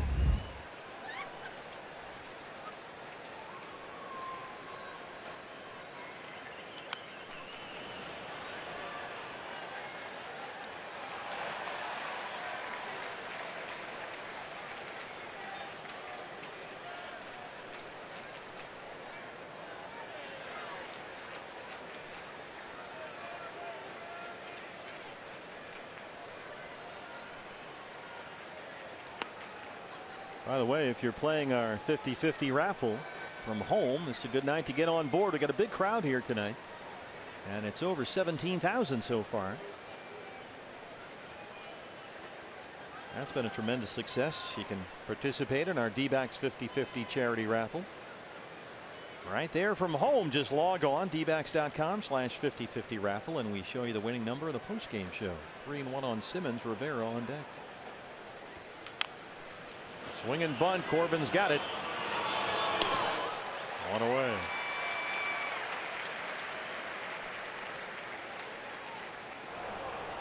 Bullpen starts to get a little bit busy for the Diamondbacks. Brad Ziegler in a Sanderson Ford bullpen. Torey Lovullo has been very public, Bob, about the idea that now we've only got 37 games to go, so some of these starters are going to get a shorter leash out there.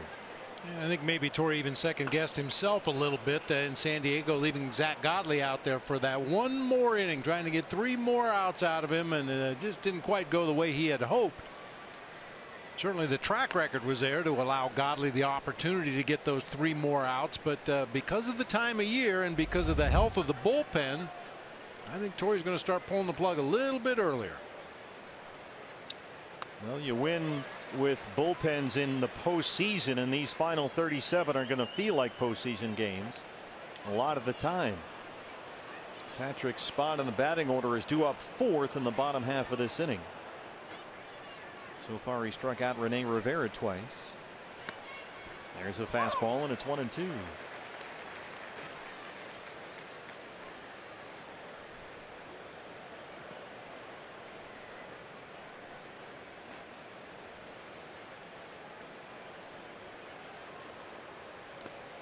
Waves at the slider. Gets Rivera for the 3rd time. That's 8 strikeouts for Patrick.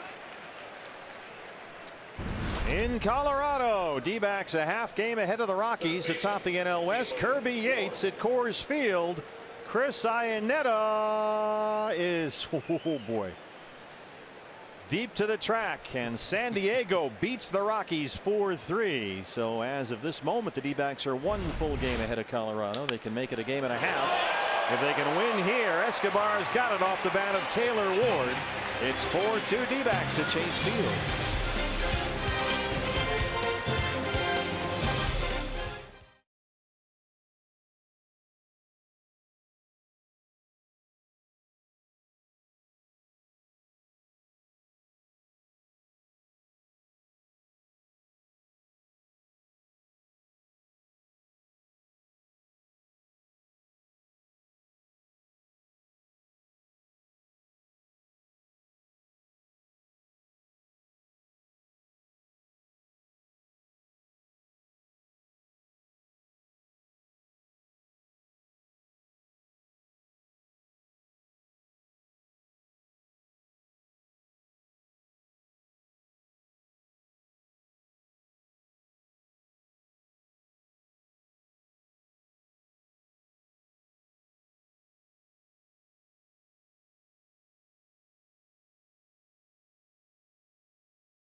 $9.99 lets you watch every out-of-market regular season game and get a free subscription to MLB at Bat Premium.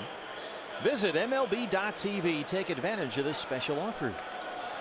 Ketel Marte leads off the bottom of the 6th against Felix Pena, who has a career-high 10 strikeouts, but trails at 4-2 for the Angels.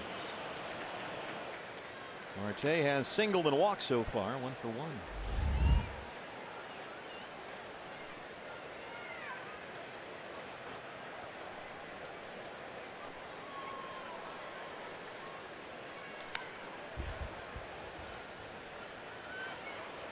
Patrick Corbin and Mike Butcher. Patrick's spot in the batting order due up 4th in this half inning. Brad Ziegler warming up in the Sanderson Ford bullpen. Corbin in 95 pitches, 58 strikes. Kind of feels like he's done. 1-2.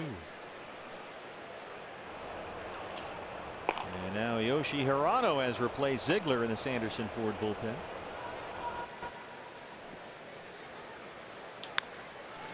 Back to Pena.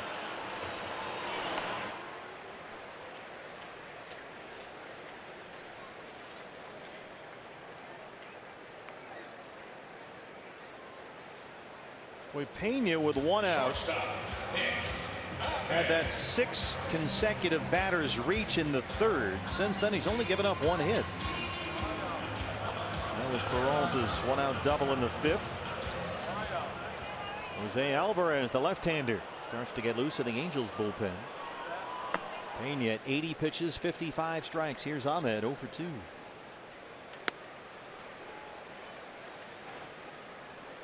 Boy, Nick, and a lot of the Diamondbacks hitters really having trouble identifying that Pena slider. When he puts it out on that outer third of the plate, we've seen a lot of swings and misses on that pitch that ends up way off the plate away. Sometimes you just don't pick up the rotation quickly enough out of a pitcher's hand. And I think too, we've seen Nick against right-handers who have a really good, sharp, sweeping breaking ball. He can struggle at times against that type of shape from a right-hand pitcher. If he's still got an Achilles heel offensively, that's probably it. Look out. Watch out.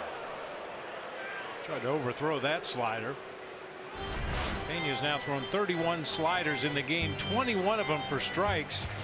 6 of his 10 strikeouts have come on sliders. Of course, you can say the same thing for Patrick Corbin. He's thrown 34, 23 of them for strikes, and 7 of his 8 punch outs have come on the slider.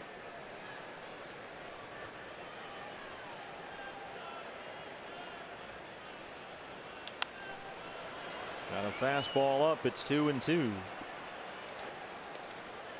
Pena missed his spot big time there. Mathis on deck. Pitcher spot behind him. With Hirano warming up in the bullpen. A look for Moscan. Boy, that's 11 strikeouts for Pena. The day after every D-backs win, get 50% off all pizzas at regular menu price using promo code DBACKS50 at papajohns.com. Mathis 0 for 2.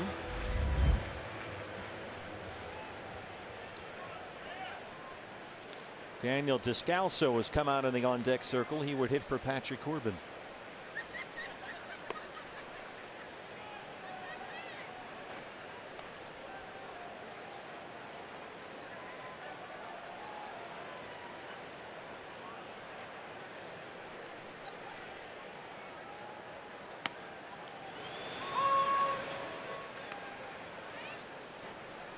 Rockies have lost. Padres beat them at Coors Field 4-3.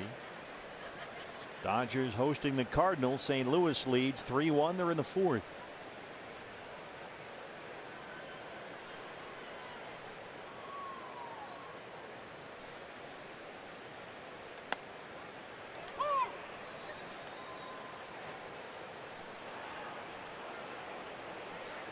Torrelovello's team for the moment a full 1 game ahead of the Rockies atop the NL West.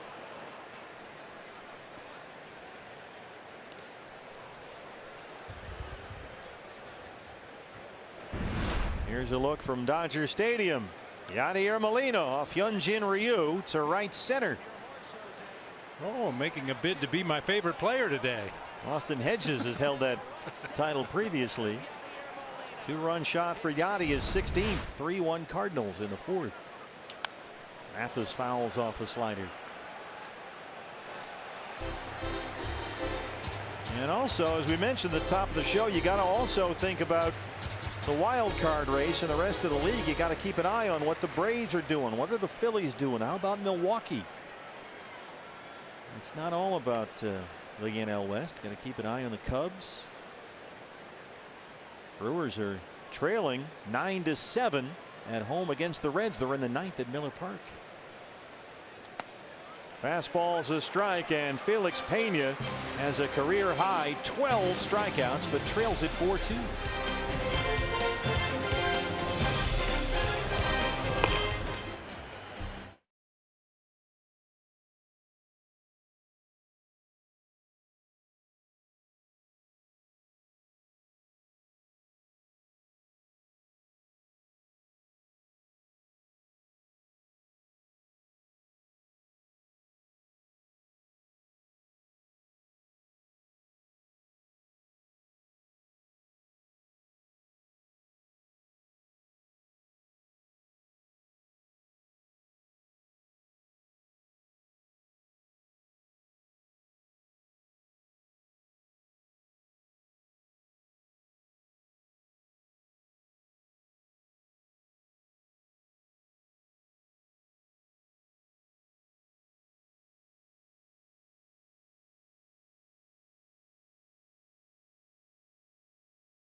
That's right. Christmas not coming in July here in Arizona, but rather in August. As Torey Lovella said that this is the best time of the season. He said right now you can feel the intensity, the magnitude of how much these games count. He says it's fun to come into the clubhouse each day, see the players excited and hyped for these games.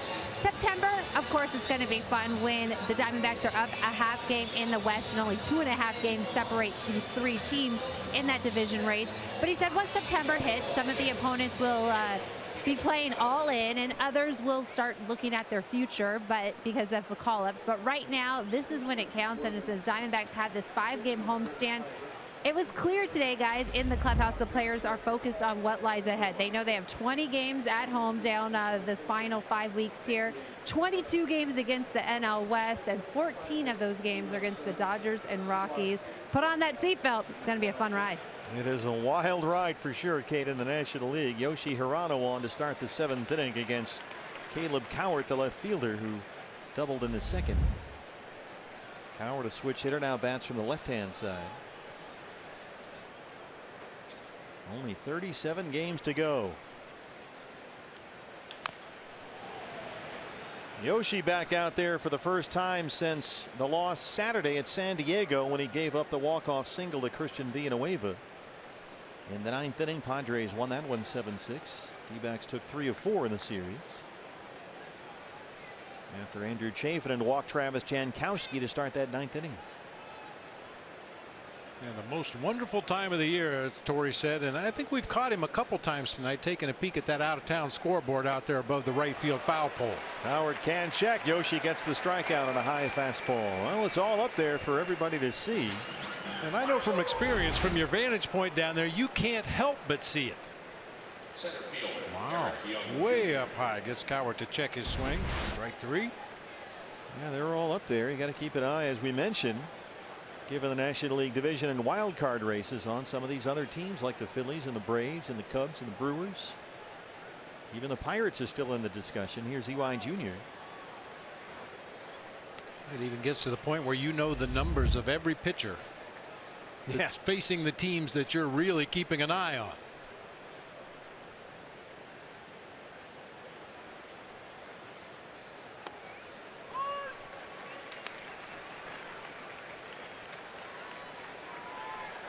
Giants at the Mets. We head there next week at San Francisco. Mets beat San Francisco 6-3, but the Giants, Bob, I guess, are without Buster Posey for the rest of the year as Hirano gets over there. Well, here comes Shohei Ohtani. Oh, no, there he goes. He was all set to pinch hit. Pitcher spot is due up right now for Mike Scioscia. Instead, we'll get another hitter. Ohtani had been in the on-deck circle, good to go. Now, had Eric Young Jr. reached base and Ohtani represented the potential tying run in the game, you would have seen him take the at bat here in the 7th, but Mike Scioscia is going to hold that bullet for a little bit longer. And so we will not see Shohei Ohtani, who is not pitching, obviously can't DH here in the National League Park, so he's a bat off the bench in terms of this series. Instead, it's Jeffrey Marte. 209 and 4 homers. Pitching for Felix Pena, number 19, Jeffrey Marte. So Marte hits for Pena. Kelvin Condo, interpreter, coming out to the mound with Mike Butcher.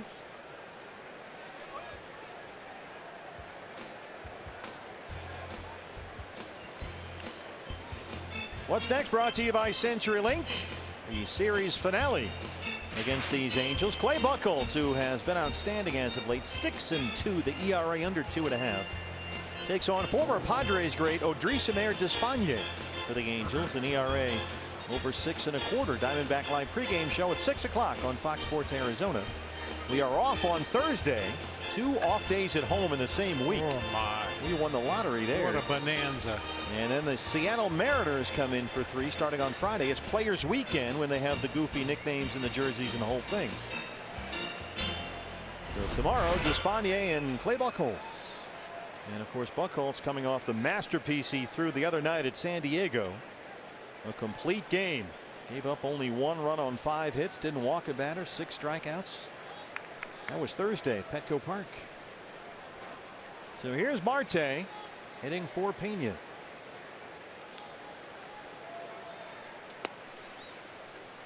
Marte only 9 starts since the All-Star break.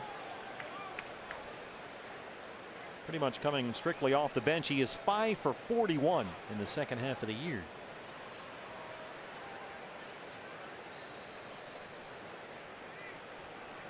Mentioned earlier, a lot of these Angels names you might not recognize. They come in here with 15 guys on the DL, including Mike Trout and Justin Upton.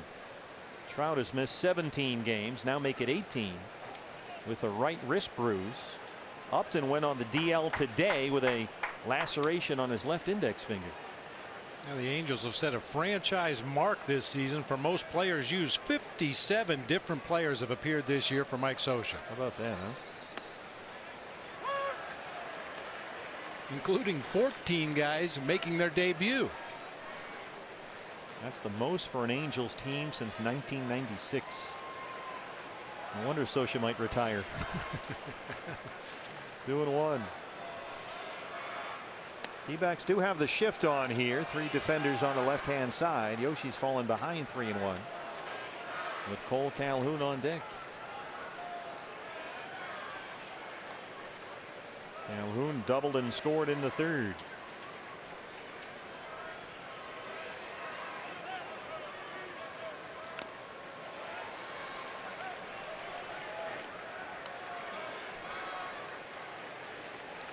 Full count, 3-2. Hirano trying to get us to the 7th inning stretch.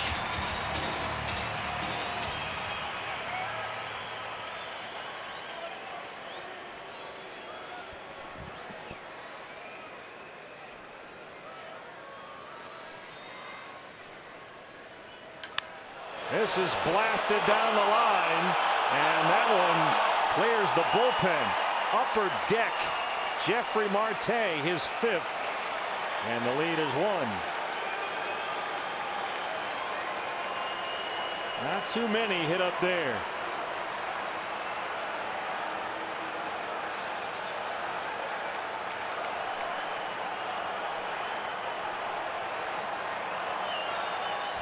All fastballs this time from Yoshi. Missed down low with the first one.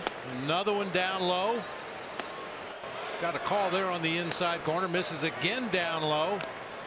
Foul ball there by Marte, and then one up at the top of the zone at 92. Each one of those a 4-seam fastball, and Marte up ultimately catches up with it. Our Nationwide Vision Center's eye on the game. 446 feet as Yoshi exits back after this.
Yoshi Hirano to make it a 4-3 D-back lead.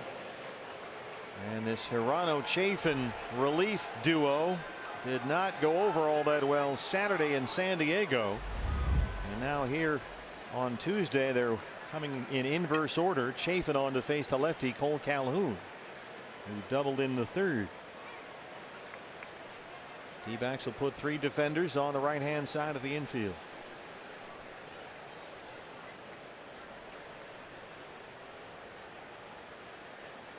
First pitch slider is in the dirt. Calhoun hitting an even 200 against left-handers this year with 3 homers.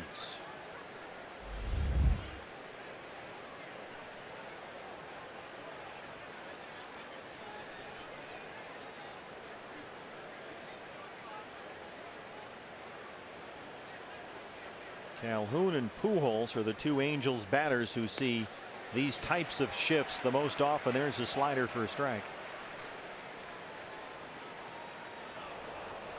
Archie Bradley in the Sanderson Ford bullpen. Calhoun the leadoff man. You've got Fletcher, Pujols, Simmons due up next, 2, 3, and 4.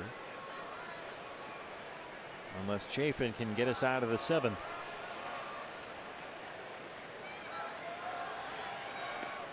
Another slider, 2-1. I think part of the reason for the lack of shifting against the Angels is you don't know a lot of these guys. What kind of hitters are they? Do they spray it around? Are they dead pull hitters? They hit it on the ground. They hit it in the air. Calhoun and Pujols obviously have a long track record and have spray charts developed over the years, so you have a pretty good idea where they're going to hit the ball. But some of these young kids for the Angels, I don't think we really quite know what kind of hitters they are yet. All sliders from Andrew Chafin, and this has been a recurring theme with Andrew. Failing to retire the first batter he faces in an appearance. It cost him, in a sense, the game the other night when he walked the lefty Jankowski to start that ball game Saturday in San Diego. Jankowski scored the winning run.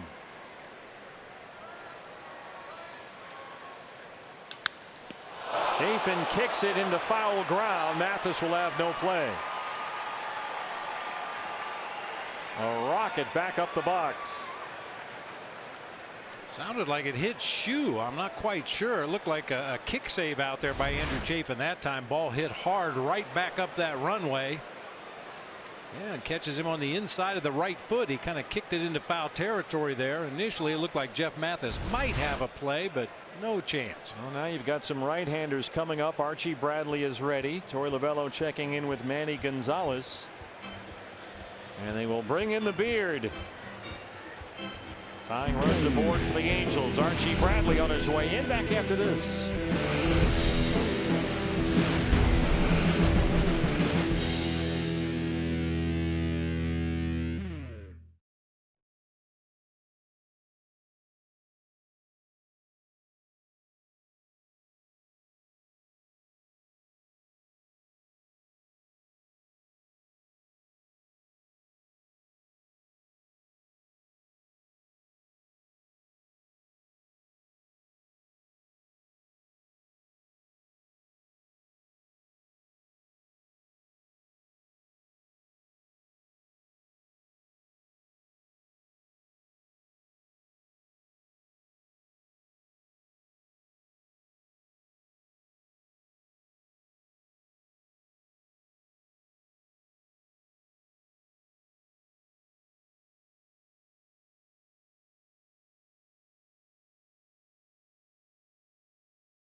The person of Cole Calhoun, Archie's 60th appearance this year.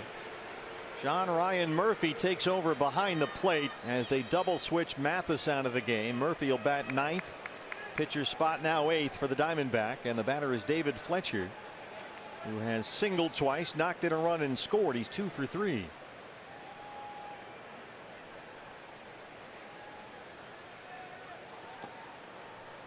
Fastball in the dirt. We saw Archie the other night in San Diego come out throwing a whole bunch of curveballs, trying to mix things up and give the hitter a different look. Fletcher's hit safely in 7 straight. He's got 12 hits in his last 7 games.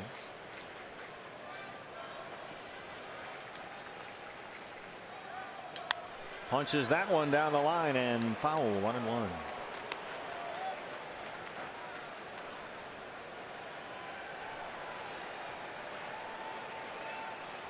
Diamondbacks have an opportunity tonight. The Rockies lost at home to the Padres. The Dodgers are trailing at home against the Cardinals.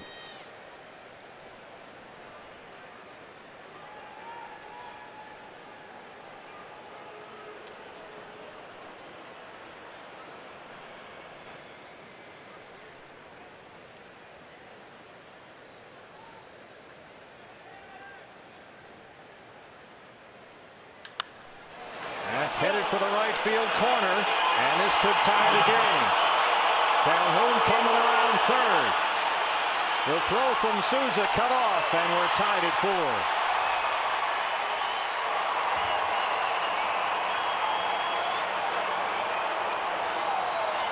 4. David Fletcher's 3rd hit tonight.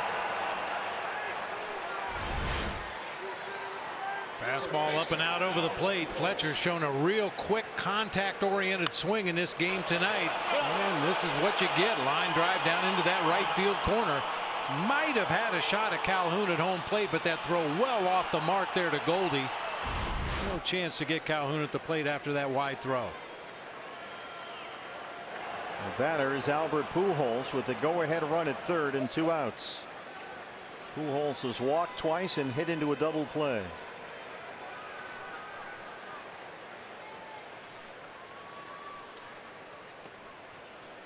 There's a first pitch curveball from Archie Bradley.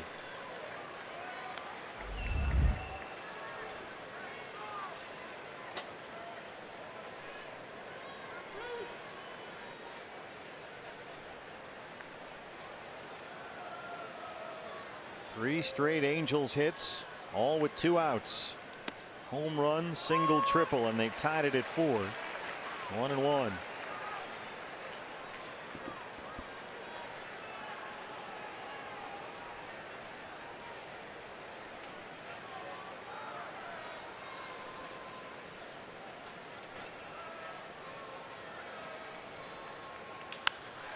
Archie knocked it down, deflected it. It looked like just a bit to Marte, and that ends the inning. But the Angels come up with 2 or tied at 4.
7-4 ball game. And don't forget, fans, if you can't watch the Diamondback games on your TV, you can stream them live on your mobile device. Use Fox Sports Go. It's brought to you locally by your Valley Honda dealers. Download the free app and take Fox Sports Arizona and your Diamondbacks with you wherever you go. Murphy just took over behind the plate on the double switch, adding ninth, pitcher spot now eighth. New pitcher for the Angels is the left-hander Jose Alvarez. 63 appearances. That is tied for the most of the major leagues. He's been really good for Mike Scioscia. Yeah, 2.75 ERA and 52 in the third innings. Punched out about a batter per inning. So here's John Ryan. 203 with 9 homers. 0 for 4, struck out twice in his start Saturday at San Diego.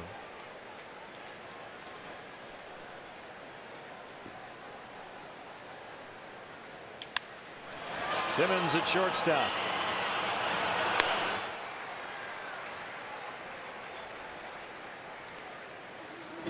Diamondbacks in the third inning, when they scored 2 runs, had 6 consecutive batters reach, all with 1 or 2 outs. They've only had 1 base hit since. That was Peralta's double in the 5th. Pena really shut them down. He finished with a career high 12 strikeouts. Here's AJ, who punched out twice.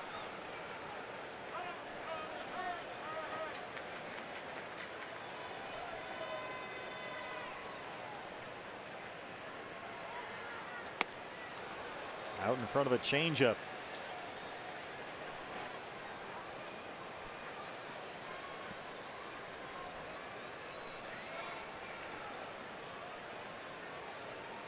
AJ 2 hits in each of his last 2 games. Doubled twice Saturday at San Diego. Doubled and homered Sunday in the win at Petco Park. Fouls that one away, and it's 0-2.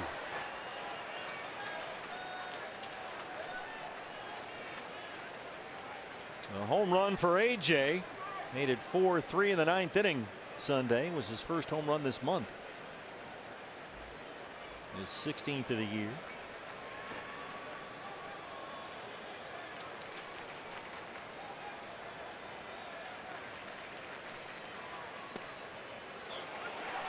Not caught looking, got that cutter in there. The cutter breaking into the right-hand batter from the left-hand thrower.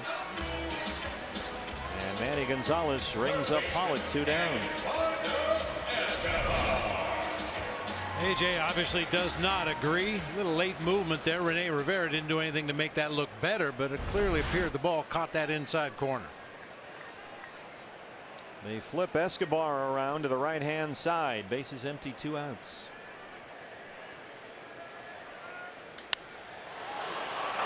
High fly ball to right center field. Eric Young Jr. Alvarez comes in. It's a quiet 7th. We're tied at 4.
Fox Sports Arizona Plus interleague intrigue against the Seattle Mariners. Coverage in Spanish begins Friday at 6:30. It's presented by your Valley Honda dealers and streaming live on Fox Sports Go. You can find your Plus channel listing at foxsportsarizona.com on ASU night here at Chase Field. Archie Bradley, the would-be Oklahoma Sooner, is out there to start the 8th inning against shortstop Andrelton Simmons, who had an RBI single in the 3rd. He's 1 for 3.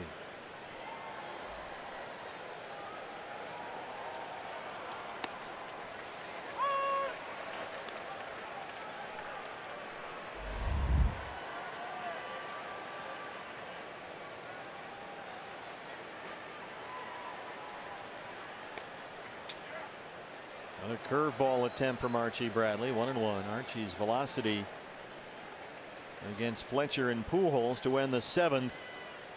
Down maybe a tick or two. We saw 94-ish. He's usually north of 95. There's a 95-mile-an-hour fastball for strike 2.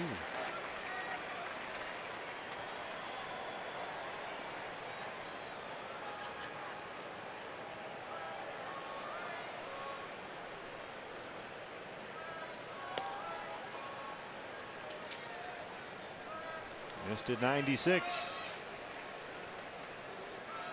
Simmons had a big first half this year, hit .313. He's under 250 since the All-Star break. The catcher Rivera on deck, then Taylor Ward, the third baseman.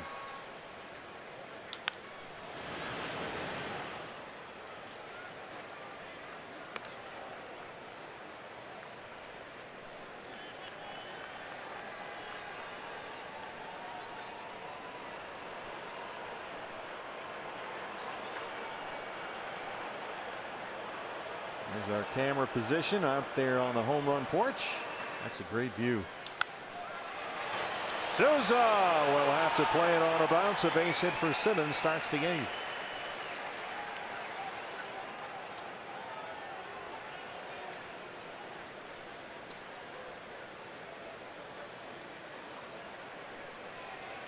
Now they will, it looks like, recall Rene Rivera, and here comes Shohei Ohtani.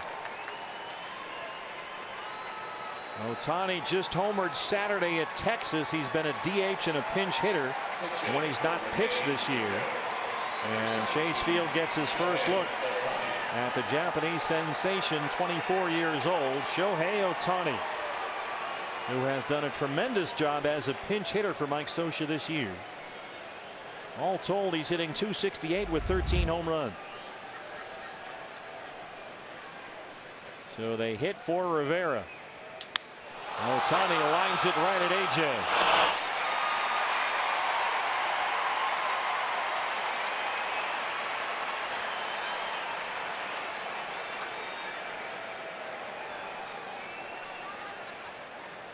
Third baseman, Taylor Ward.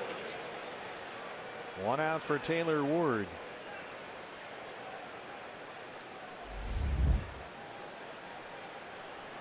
Taylor Ward, rookie third baseman, 0 for 3.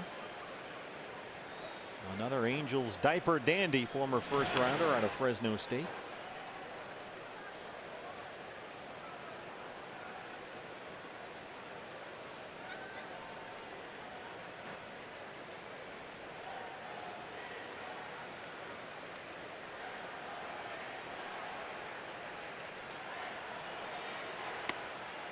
There's a curveball from Archie. We've seen a few of those here tonight. That's encouraging.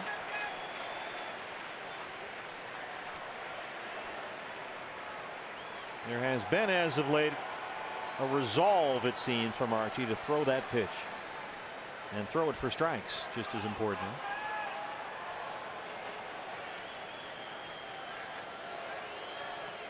There's another one. I mean, obviously Archie's a much more effective pitcher when he can augment that high velocity fastball with something off speed, and for Archie that's the curveball. Hasn't had it for large stretches of the season this year, but we've seen a lot more of them lately. I would think, Bob, too, the more that he uses it, the more confidence he gets in it, which is so important with a pitch like that. Any secondary pitch, you got to have some conviction. Otherwise, there's no sense in trying to use it in a big spot.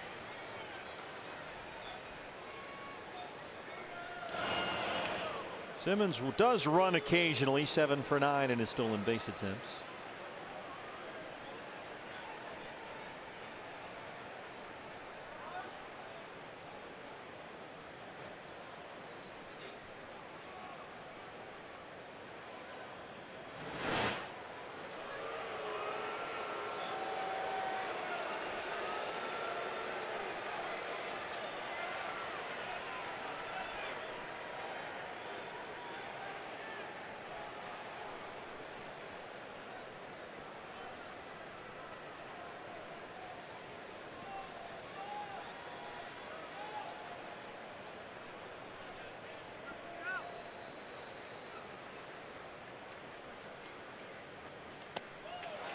Fastball up. 1-2 on Taylor Ward. Good crowd here tonight. Start of a 5-game homestand against the American League West. First to 2 against the Angels, then Friday at Seattle in for 3.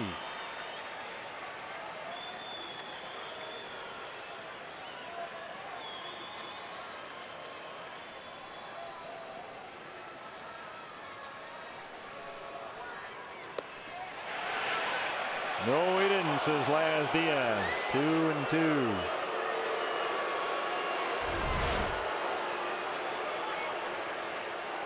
A little farther than I thought. Yeah. Farther than Laz thought, too.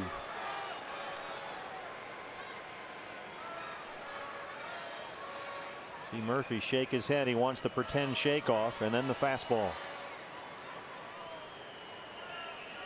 Got him. Why do that? What's the benefit of Murphy telling Archie to shake his head no before he even drops down a sign? Well, obviously, with all the analytics we have, all the numbers that the players have available to them, they know what pitches Archie likes to throw in certain counts, certain situations, runners on base, nobody on base. This is to try to confuse the hitter a little bit, get that pitcher out there shaking his head no. If you're trying to guess along with the pitcher and he shakes his head no, that really messes you up. Well, it worked there on the rookie Ward. Here's Caleb Cowart, who doubled in the second. He's 1 for 3. Fastball in there at 96. That fastball's humming now.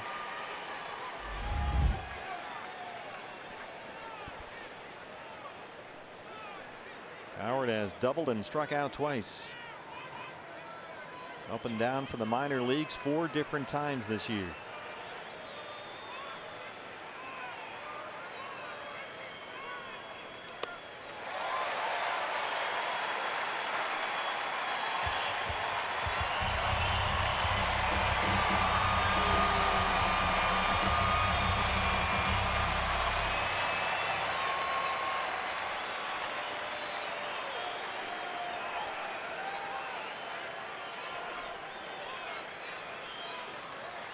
Shift is on. 3 infielders on the first base side. They'll keep Simmons close. Archie almost threw that one away. He's thrown a couple of pickoff attempts over there on the infield side of the bag. Goldie's had to come off and make the play to keep it from getting down that right field line. Got to get out of this half inning. The big boys are coming up. Lays off a fastball up and away. Peralta, Goldie, Souza due up bottom 8, 3, 4, and 5 for Torey Lovullo's D-backs. Rockies have lost. Dodgers are losing.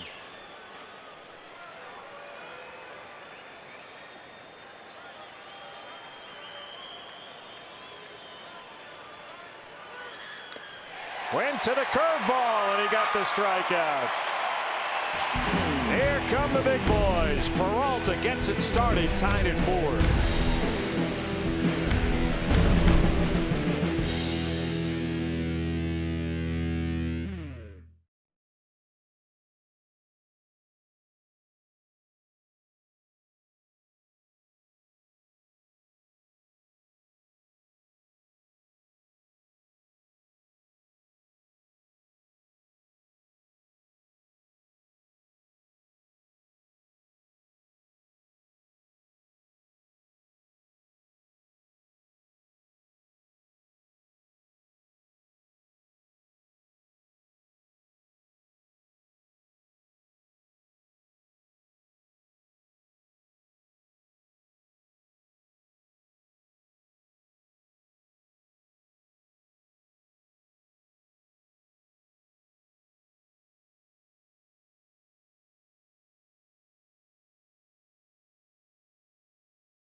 some way somebody picks up the bullpen. That's it. Okay, that's what we'll talk about. Stop shaking me off. Man, all right. So that guys, was fun. It was. We have lots to get to on the post-game show. Mark Grace will begin it when this game ends. So guys, there's lots of work to do. So we'll get it back to you. That's Todd Walsh doing his best Kevin Costner imitation from Bull Durham. Justin Anderson, the right-hander, who gave up a season-high 4 earned runs Thursday at Texas, got charged with the loss. Is on to start the bottom of the 8th inning. David Peralta, Paul Goldschmidt, and Steven Souza Jr. 2 up. Francisco Arcia takes over behind the plate after Ohtani hit for Rivera. Peralta 3 for 3, a triple shy of the cycle. He's knocked in 3 runs. Doesn't make a whole lot of difference to David who's on the mound, but he has been wearing out righties this year. He's tied with Nick Markakis for the highest batting average in the National League against right-handed pitching. .323 on the season. And you add that to the fact that he has the second highest home batting average in the National League. Only Nolan Arenado has hit higher at home than David Peralta has here at Chase Field. He's ahead 2 balls and no strikes.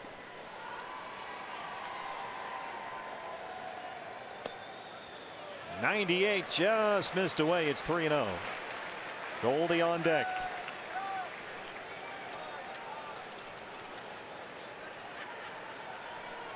Peralta hitting .365 since the All-Star break.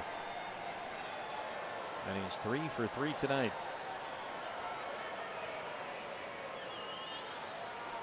Taking all the way. There's ball 4, a leadoff walk. Good start. Here comes Paul Goldschmidt. He has singled and struck out twice. I remember back in the bottom of the 3rd, we were a single away from tacos. We have the taco sign ready to go. Since that moment, only 1 hit in 14 plate appearances. Well, let's put the taco sign in the microwave. 8 strikeouts over that span. Heated back up again. We had it ready to go back in the 3rd. That slider sailed on Anderson, who has yet to throw a strike.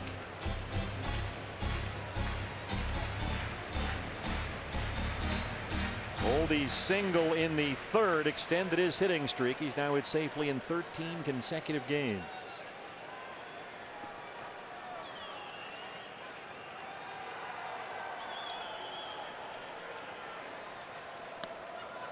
.97 right at the knees. 1-1.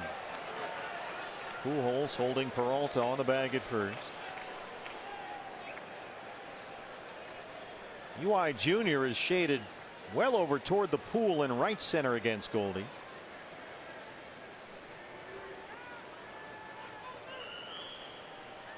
Fletcher, the second baseman, almost right behind the second base bag. That slider's in the dirt, bounced it up there. 2-1.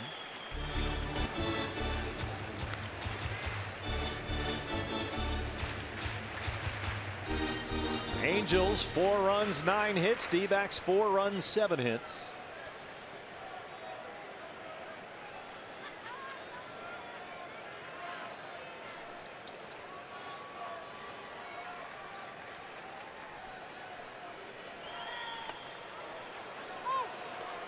Sliders a strike. 2-2.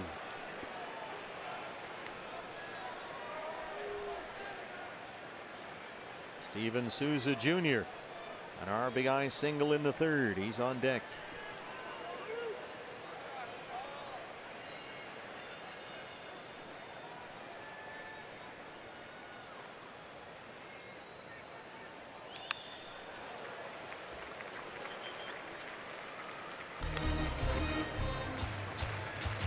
That fastball probably was not as far in as Anderson would have liked it, but he got away with it. Still 2-2.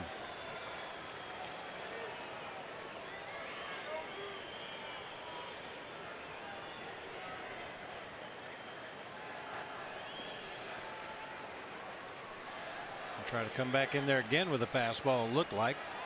Arcia sets up in there. Goldie punches it foul. 98.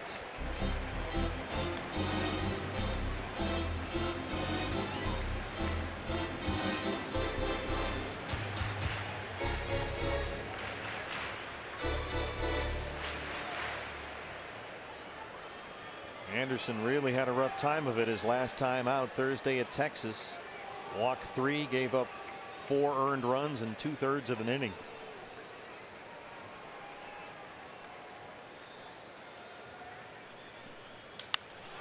High fly ball behind shortstop. Simmons is out there calling off Coward.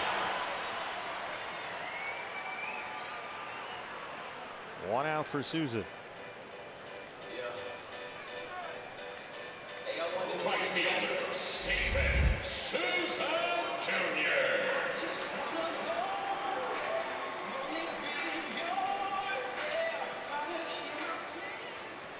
Well, Steven has played, counting tonight, 22 games since the All-Star break, and he's got 19 runs batted in. So he's been a very productive middle of the order bat. Up at a big spot here, 4-4 in the 8th.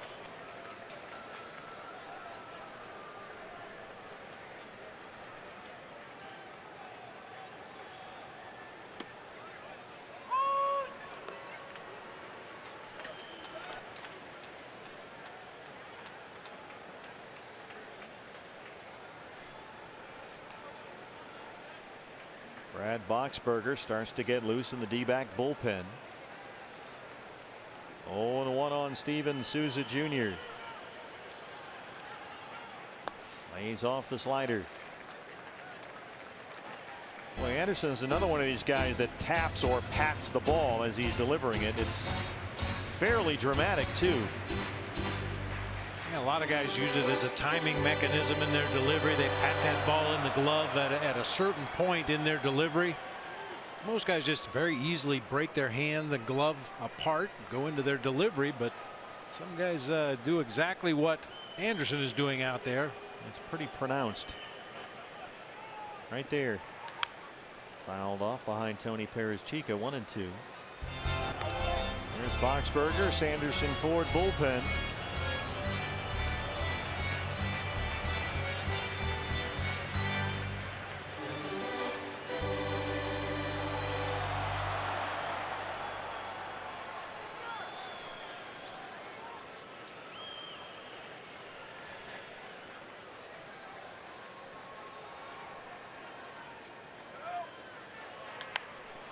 Popped him up.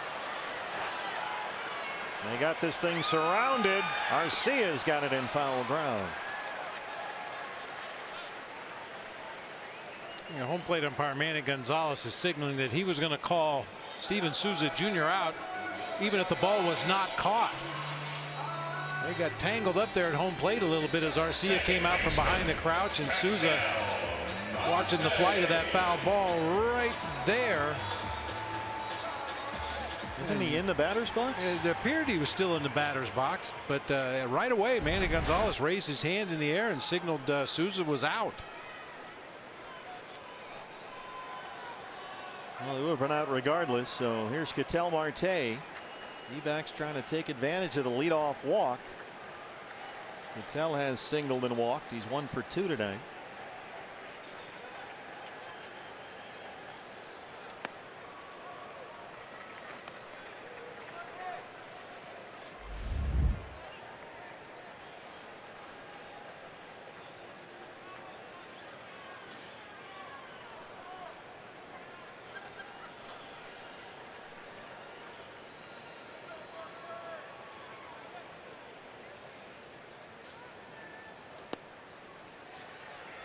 He's missed with a couple of fastballs. It's 2-0.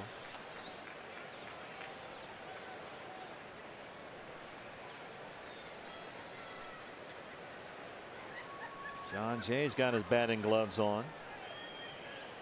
They've got Ahmed on deck, pitcher spot behind him. All left-handed bats available for Torey Lovullo off the bench at this point. John Ryan Murphy came in as part of a double switch. You've got Avila, Descalso, and Jay available to hit. Trying a slider, that's in the dirt. It's 3-0.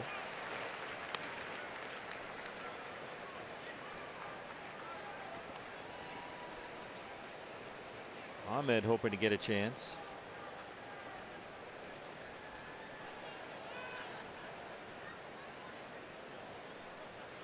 A couple of former Cardinals right there, Pujols and Peralta.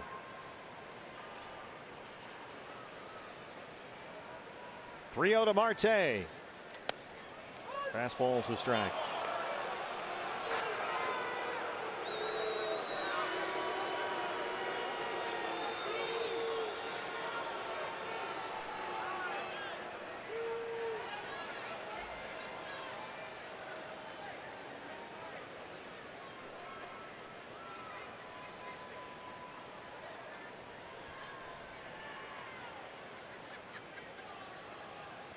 That one gets to the screen, and Peralta moves up. It rolls all the way to the third base coach's box. A wild ball 4 there. 2 on and 2 out for Ahmed.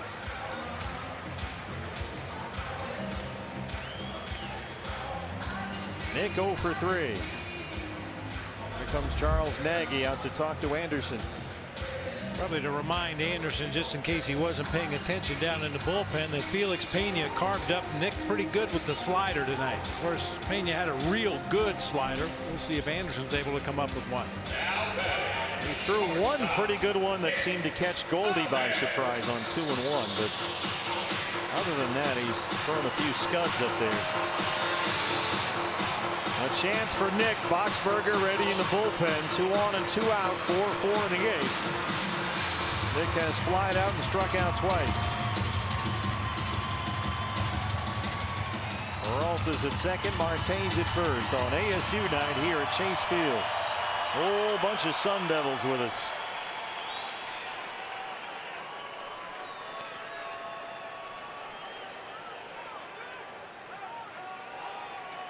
Pitcher spot is up next. Descalso's in the on-deck circle.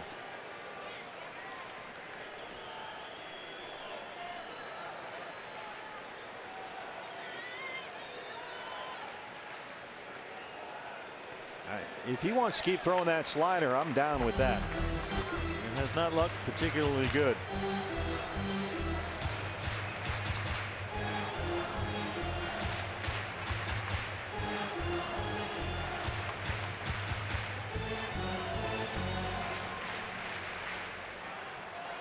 Now, you mentioned the one slider he threw to Goldie when he was behind in the count. Kind of caught Goldie by surprise. Started it off the plate inside, broke it over the inner third of the plate.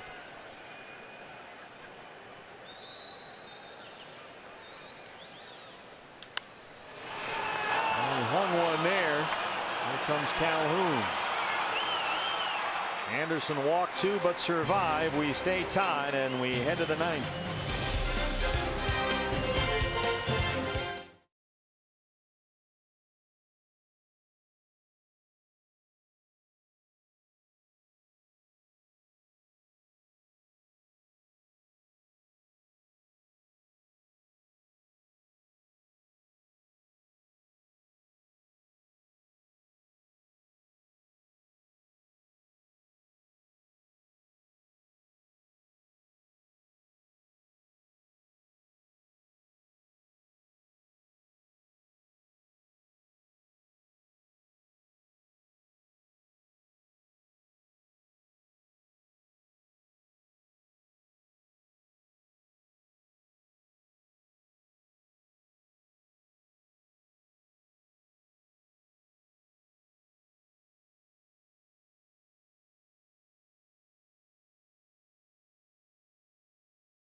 So give me something.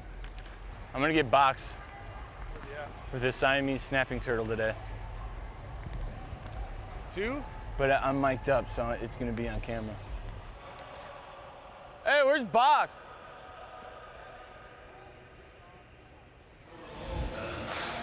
That of course is the universal sign for Boxberger. He'll have that on the back of his jersey along with a hamburger in his emoji name on Players Weekend.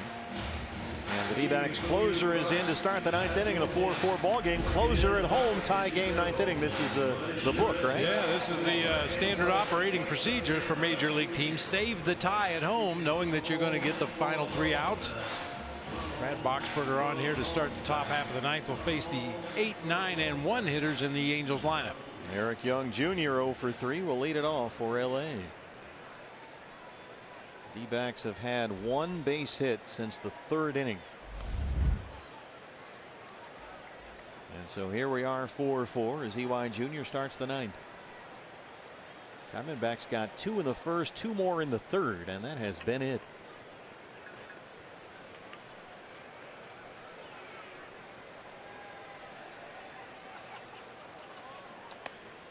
Mention no Mike Trout.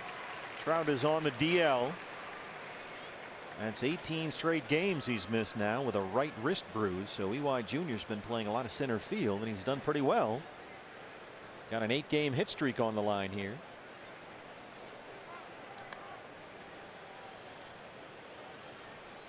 Well, nothing against Eric Young Jr., but he could do really well, and he's still not Mike Trout. Yep.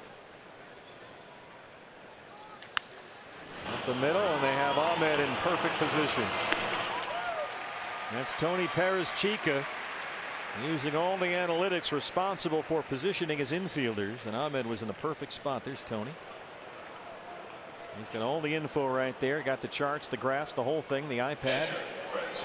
Yeah, Arcia came in the game as part of a double switch for the Angels, so he's scrambling over there to find some information where he wants to position those infielders. Looks like a slight shift. Nick shading up the middle of the field. Escobar well off the line at 3rd. Francisco Arcia, the backup catcher now. And he hits one into center field, a 1-out single. The first pitch changeup from Boxberger. And now you get the top of the order, Cole Calhoun. I believe on ASU night here, Calhoun is the only Sun Devil playing in the ball game. And Bedrosian, the right-hander, getting loose in the Angels bullpen. Calhoun's had a good night here on ASU night. He has doubled, singled, and scored twice. On a Buckeye Union High School, played his college ball in Tempe. An 8th round pick by the Angels in 2010 out of ASU.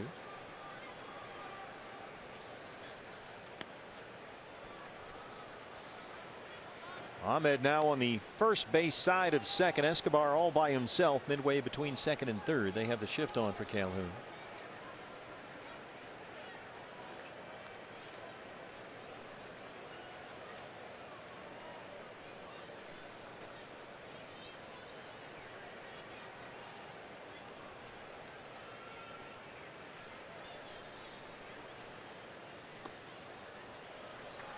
Well, he's missed with a fastball and a changeup so far. It's 2-0.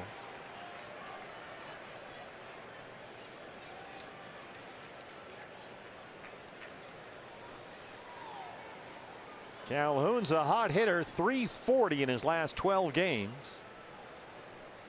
2 for 4 tonight.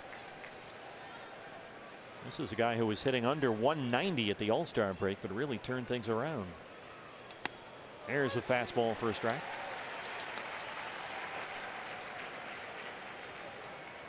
Calhoun's season looked like it might be a complete washout the first 3 months of the year. Went through a 2 for 34 skid in May. Spent some time on the DL and a right oblique strain, but since he's come off the disabled list, he's got 16 home runs, second most in the American League over that span. 2-2. Boxberger back even.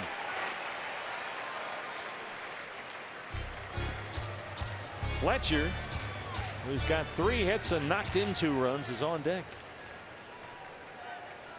And then Pujols behind him.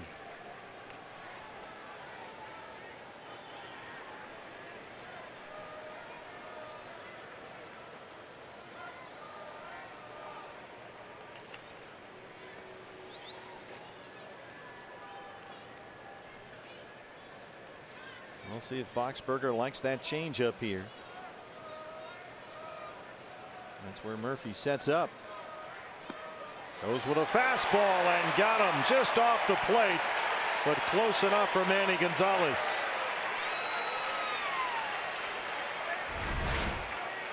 Break for Boxberger that time. That ball, borderline. Looked like it might have nipped the corner. And first thought, I thought it was off the plate a little bit, but look, a good pitch.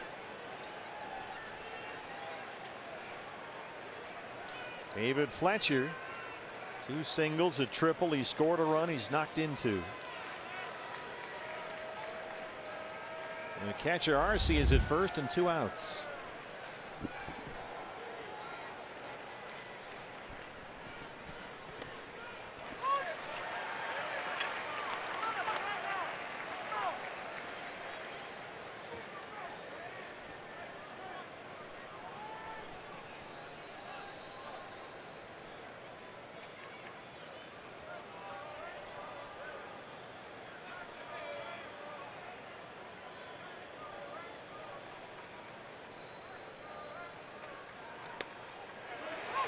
Dropped the change up there, and it's 0-2.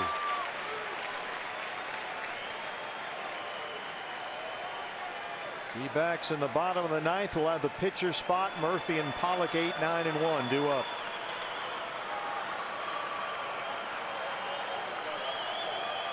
Oh, and 2 on David Fletcher.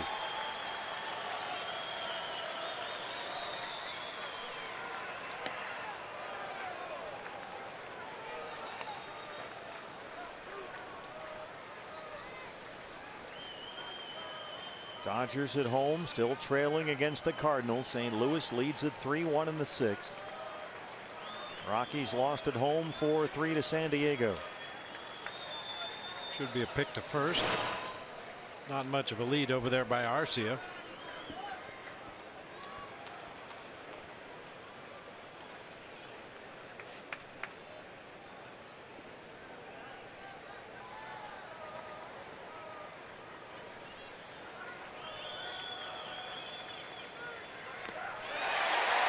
Big cut at the changeup. Brad Boxberger gets us to the home half of the 9th inning, tied at 4.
Sign, hopefully talking about a Diamondback win, as John Jay will bat for the pitcher to lead off the bottom of the 9th inning against the new pitcher for the Angels from the town of Bedrock. It's Cam Bedrosian, appearance number 60. He blew a save Wednesday night at San Diego, bounced back on his 5th win of the year Saturday at Texas.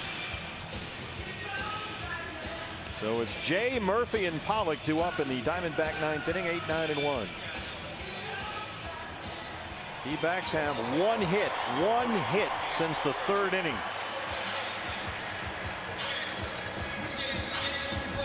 So time to get it started, and Jay will lead it off. 11 hits in his last 8 games. A very productive road trip for John Jay. Hitting .277 on the year with 3 home runs.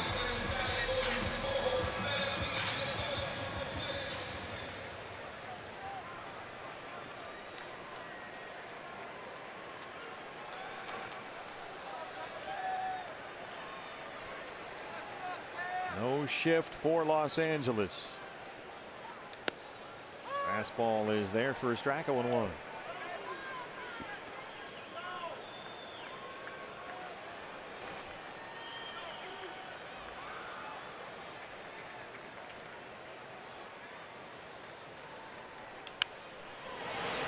Squib shot foul, 0-2.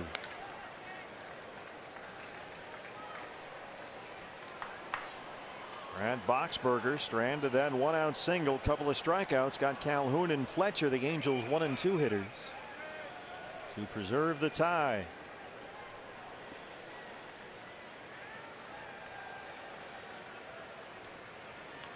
And John Jay doing John Jay things, and the winning runs aboard.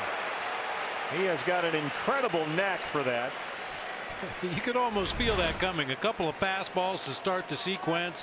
One to show him a breaking ball off the plate inside, and John Jay does John Jay things. It's amazing how he can just get hit by pitches all the time. So a chance for John Ryan Murphy, who grounded out in his first at bat tonight.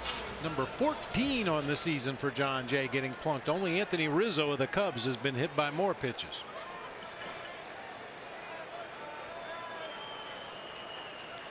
John Ryan Murphy in an 0 for 34 skid at the plate. Ward creeping in a bit from third. Murphy squares to bunt, fouls it back.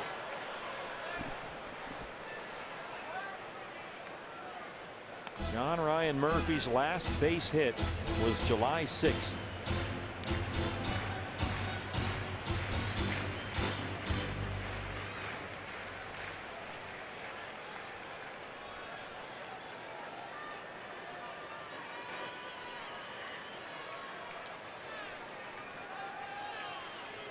Pujols holding Jay on the bag at first. Ward still in on the grass at third.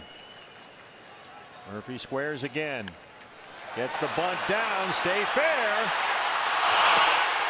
Safe at first. John Ryan Murphy dropped down a beauty, and he snaps an 0 for 34.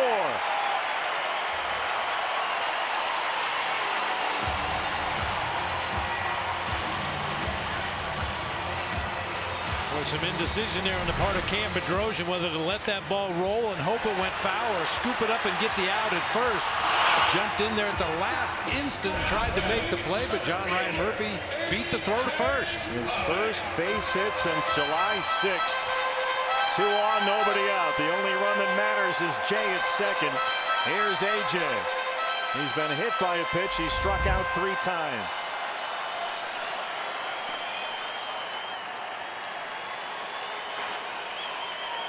Corners are in for the Angels. AJ gets a bunt down. Bedrosian throws it away. Here comes Jay. Diamondbacks win.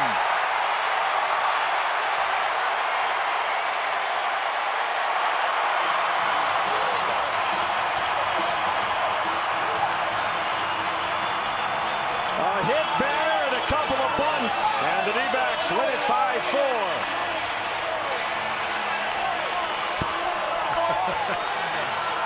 Took us a while after that third inning. The sign has been sitting here waiting, but finally, Crunchy Beef Tacos. D-backs put a 5 spot on the board.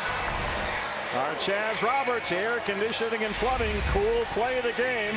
A wild throw by Cam Bedrosian, trying to cut down the lead man, and Jay comes across with a game winner. So the D-backs move a game and a half ahead of Colorado atop the National League West. Torrey Bellows Ball Club win number 70. They are 70 and 56. And the Dodgers, hosting St. Louis, trail the Cardinals 3-1. They're in the 7th inning. A.J. Pollock standing by with Kate. Well, AJ, AJ, you tried to walk by me because I know this was a wild ending, literally, for this game. But just take me through the sequence in that final inning. You guys really just being opportunistic, taking advantage of opportunity you got. Stop. That was me! Clearly, I did not win the game. I think they're making fun of us right now. Yeah. I think that's what it is. I don't know what the question was, but look, we got, we'll take any win we can. It wasn't pretty. Not the greatest bunt. They still had to make a play, and you know, they didn't make a play, and we won the game, so we'll take it for sure. What did you see tonight from Pena? He had really good stuff. His fastball was got on you. Slider was really sharp. He's one of those guys we haven't really seen too much of, and you know, his stuff was really good. So, you know, kudos to him. He struck out a lot of us, but we'll take the win. Yeah, you take the win, and it does set the tone. This is the final homestand in August. It's a tight division race right now. How key is it to get the victory? It doesn't matter how it happens, like you said. It's good to get the first one of a series, you know, and we got a 2-game series, so we have a chance to go and win the series tomorrow. Like you said, every game's important right now. We don't care how we win it. I mean, that's pretty much the game where you don't care. You got the win, ugly, we'll take them all. When it is a tight race like this and you guys are playing some fun baseball, what's just the mentality? What's the approach day to day? 36 games left, a half game in first place to start this game. It's close with the top 3 teams. How do you approach each day? Like you said, it's day to day. We get 1 game a day, you know, and we want to make sure that we play well and put ourselves in a chance to win the game. And you know, sometimes it doesn't work out, but you know, if we keep putting ourselves in good positions to win a game, you know, we're hoping good things will happen like tonight. So we're hoping for more of those. All right, here's hoping, and with the next one, he talks about putting himself in the right place for the wins. Next time, guys, I stand over here, the player over there. Kate, thank you. As we watch A.J. Pollock and Mark, I think it's clear to say that Kate Longworth took one for the team. And then some. Poor Kate. She doesn't get to go to the locker room and shower. She's got to stay like that the rest of the night. Back in the dark ages when I used to patrol that area here in Fox Sports Arizona, maybe I had a sunflower seed flicked at me or a bazooka Joe, but now, yeah, they're coming. It was a direct hit. But yeah, both barrels, right at the post-game show host. Well, you know what? It's that kind of a night. But before we get to break here and talk about what lies ahead on the post-game show, this is a huge night, I think, for the Diamondbacks to find a way, right? They found a way. They scored early again. That's what they've been doing, and took the lead early again. But then there's that drought in the middle of the ball game and late in the ball game where a lot of zeros tend to go up on the board for the offense. But fortunately, Cam Bedrosian single-handedly gift-wrapped this thing for the Diamondbacks, and they're in the 10th inning, all right, or the 9th inning. If you missed it, we'll come back in a moment and reconvene here with D-Backs Live, the post-game show. We'll break down the bottom of the 9th inning and show you in 3 different ways how Bedrosian put himself in that spot as the Diamondbacks found a way to come up with the winning run in the bottom of the 9th. So, as you know, Kate Longworth is with us. She'll be in the room, and she'll also be inside the